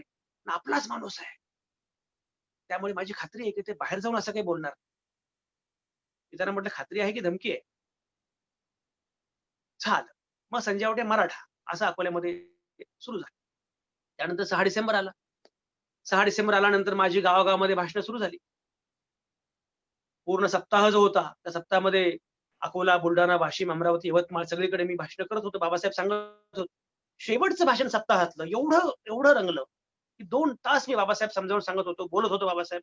मी स्वतःही अत्यंत उत्तेजित झालो होतो आणि भाषण झालं माझं. भाषण संपल्यानंतर आयोजक आले, त्यांनी मला मिठी मारली आणि म्हणे, "जय भीम साहेब, तुम्ही सांगितलं नाही तुम्ही आमचे आहात." गंमत म्हणजे जेव्हा 2 वर्ष माझं टेन्युअर संपलं आणि माझा निरोप समारंभ अकोलेकरांनी ठेवला होता. त्या निरोप समारंभामध्ये लोकांची भाषणं सुरू होती. त्या सूत्रसंचालन करणाऱ्या एक प्राध्यापिका होत्या. त्या प्राध्यापिका म्हणाल्या, संजय आवटे सर 2 वर्ष अकोल्यामध्ये होते. पण जात काही कळू दिली नाही. तेव्हा मी त्यांना म्हणालो नंतर माझ्या भाषणामध्ये, "मी जात चोरत नाही, जात लपवत नाही, जात सांगत नाही असा काही मुद्दाच नाहीये. मला एवढंच वाटतं, की जात नावाची गोष्ट ही नाहीच आहे आणि जातीची ओळख संपवल्याशिवाय, माणूस ही स्वतःची ओळख असल्याशिवाय तुम्ही खऱ्या अर्थाने माणूस होऊ शकणार नाही. म्हणून जात पुसली पाहिजे." मला असं वाटतं, की हा विचार जो आहे, हा विचार मांडण्याचं काम सातत्यानं झालं पाहिजे, सातत्यानं केलं गेलं पाहिजे. म्हणजे काय होतं आपल्याकडे अडचण काय झाली आहे, की शिवरायांना एकीकडे हे झालं, की छत्रपती शिवरायांना अगदी काय प्रकारे मांडलं गेलं, की ते हिंदूंचेच राजे आहेत. छत्रपती संभाजीराजांना हिंदूंचेच राजे आहेत, अशा प्रकारे मांडलं गेलं. ब्राह्मणी व्यवस्थेनं शिवरायांच्या चरित्राचं फार वेगळ्या प्रकारे मांडणी केली. हे अगदी चुकीचं होतं. पण मग पुढची मांडणी करताना सुद्धा अत्यंत वेगळी मांडणी करताना सुद्धा ती पण फार वास्तव होती असंही नाही. म्हणजे एकीकडे ब्राह्मणी मांडणी किंवा मग विद्रोही मांडणीच्या नावाखाली नको ती चुकीची मांडणी, इतिहास वापरण्याचा प्रयत्न आपण सातत्याने करत. त्यामुळे खऱ्या अर्थानं इतिहासाचं अवलोकन, परिशीलन आपण कधी केलंच नाही. मला असं वाटतं, की हे अवलोकन, परिशीलन करण्याचा प्रयत्न आपण केला. त्यासाठी साहित्यिकांनी, कलावंतांनी, माध्यमकर्मींनी जर नीटपणे आपली भूमिका बजावली. म्हणजे तुम्ही असं समजू नका, साहित्यिकांमध्ये चांगले ग्रुप झाले, चांगले गट झालेले आहेत, की ब्राह्मण साहित्यिकांचा गट असेल तर मग मराठे सगळे एकवटतात. त्यामध्ये एखादा लेवा पाटील पण येतो. मग पुन्हा बहुजन या नावाखाली बाकीचे आणखी एकवटतात. हे जातीच्या नावाने एकवटणं कशासाठी? तुम्ही जातीला विरोध करा. पण ब्राह्मण समजा एखाद्या ब्राह्मण्यवादाला विरोध करताना तुम्ही तोच वाद तुमच्या जातीच्या नावानं पुढे नेत असाल, तर त्यामुळे जात बदलेल. पण जात बदलेल, पण मूळ अडचण किंवा मूळ प्रश्न जो आहे, तो कायमच राहील. आपला मुद्दा जात संपवणं हा आहे. आपला मुद्दा या जातीकडून त्या जातीकडे धुरा देणं असं नाहीये. म्हणजे ब्राह्मणांची सगळी सत्ता ही मराठ्यांकडे देणं आणि मराठ्यांची सगळी सत्ता ही यांच्याकडे देणं असं नाहीये. तर त्यासाठी मुळामध्ये हे लक्षात घेतलं पाहिजे. ते संपादकांचे सुद्धा मी मराठा आरक्षणाच्या अनुषंगाने जेव्हा मोर्चे निघाले, तेव्हा आमच्याकडे मराठा संपादकांचे WhatsApp ग्रुप तयार झाले. चक्क मराठा संपादक, मराठा पत्रकार असे ग्रुप्स तयार झाले. आता असे ग्रुप्स जर तयार होत असतील, अशा प्रकारच्या मागण्या होत असतील, आरक्षणाच्या मागणीला कुठल्याच माझा काही विरोध असायचं कारण नाही. आरक्षणाची मागणी संविधानिक चौकटीमध्ये प्रत्येकाने करावी, ते करत राहावं, तो मुद्दाच नाही. त्याचं राजकारण होत आहे हा एक भाग आहे. त्यामुळे जाती आणखी मजबूत होत आहेत तो दुसरा भाग आहे. आणि तिसरीकडे आरक्षणच नको जातीवरचं असं म्हणणारे लोक पण खोटे आहेत. जात नको हे मला मान्य आहे, पण जात आहे हे वास्तव नाकारून चालणार. त्यामुळे जातीवर आधारित आरक्षण आपल्याला द्यावंच लागेल, ते ठेवावं लागेल. जोपर्यंत जात नष्ट होत नाही, तोपर्यंत तुम्हाला आरक्षण द्यावंच लागेल. त्याला जातीचा आधार असेल, त्याला काही इलाज नाही. एक लक्षात घ्या, अनेकदा फार उच्चभ्रू लोकांचं असं म्हणणं असतं, की आरक्षणामुळे जात व्यवस्था वाढते. मला मध्यंतरी एक जण माझ्याकडे आला. मला म्हटला, "मुलगा आपला आहे, काय ब्राह्मण आहे. आता आम्ही ब्राह्मण आहोत. त्यामुळे त्याला चांगले मार्क्स पडले. पण तरी त्याला अमुक ठिकाणी ॲडमिशन मिळालं नाही.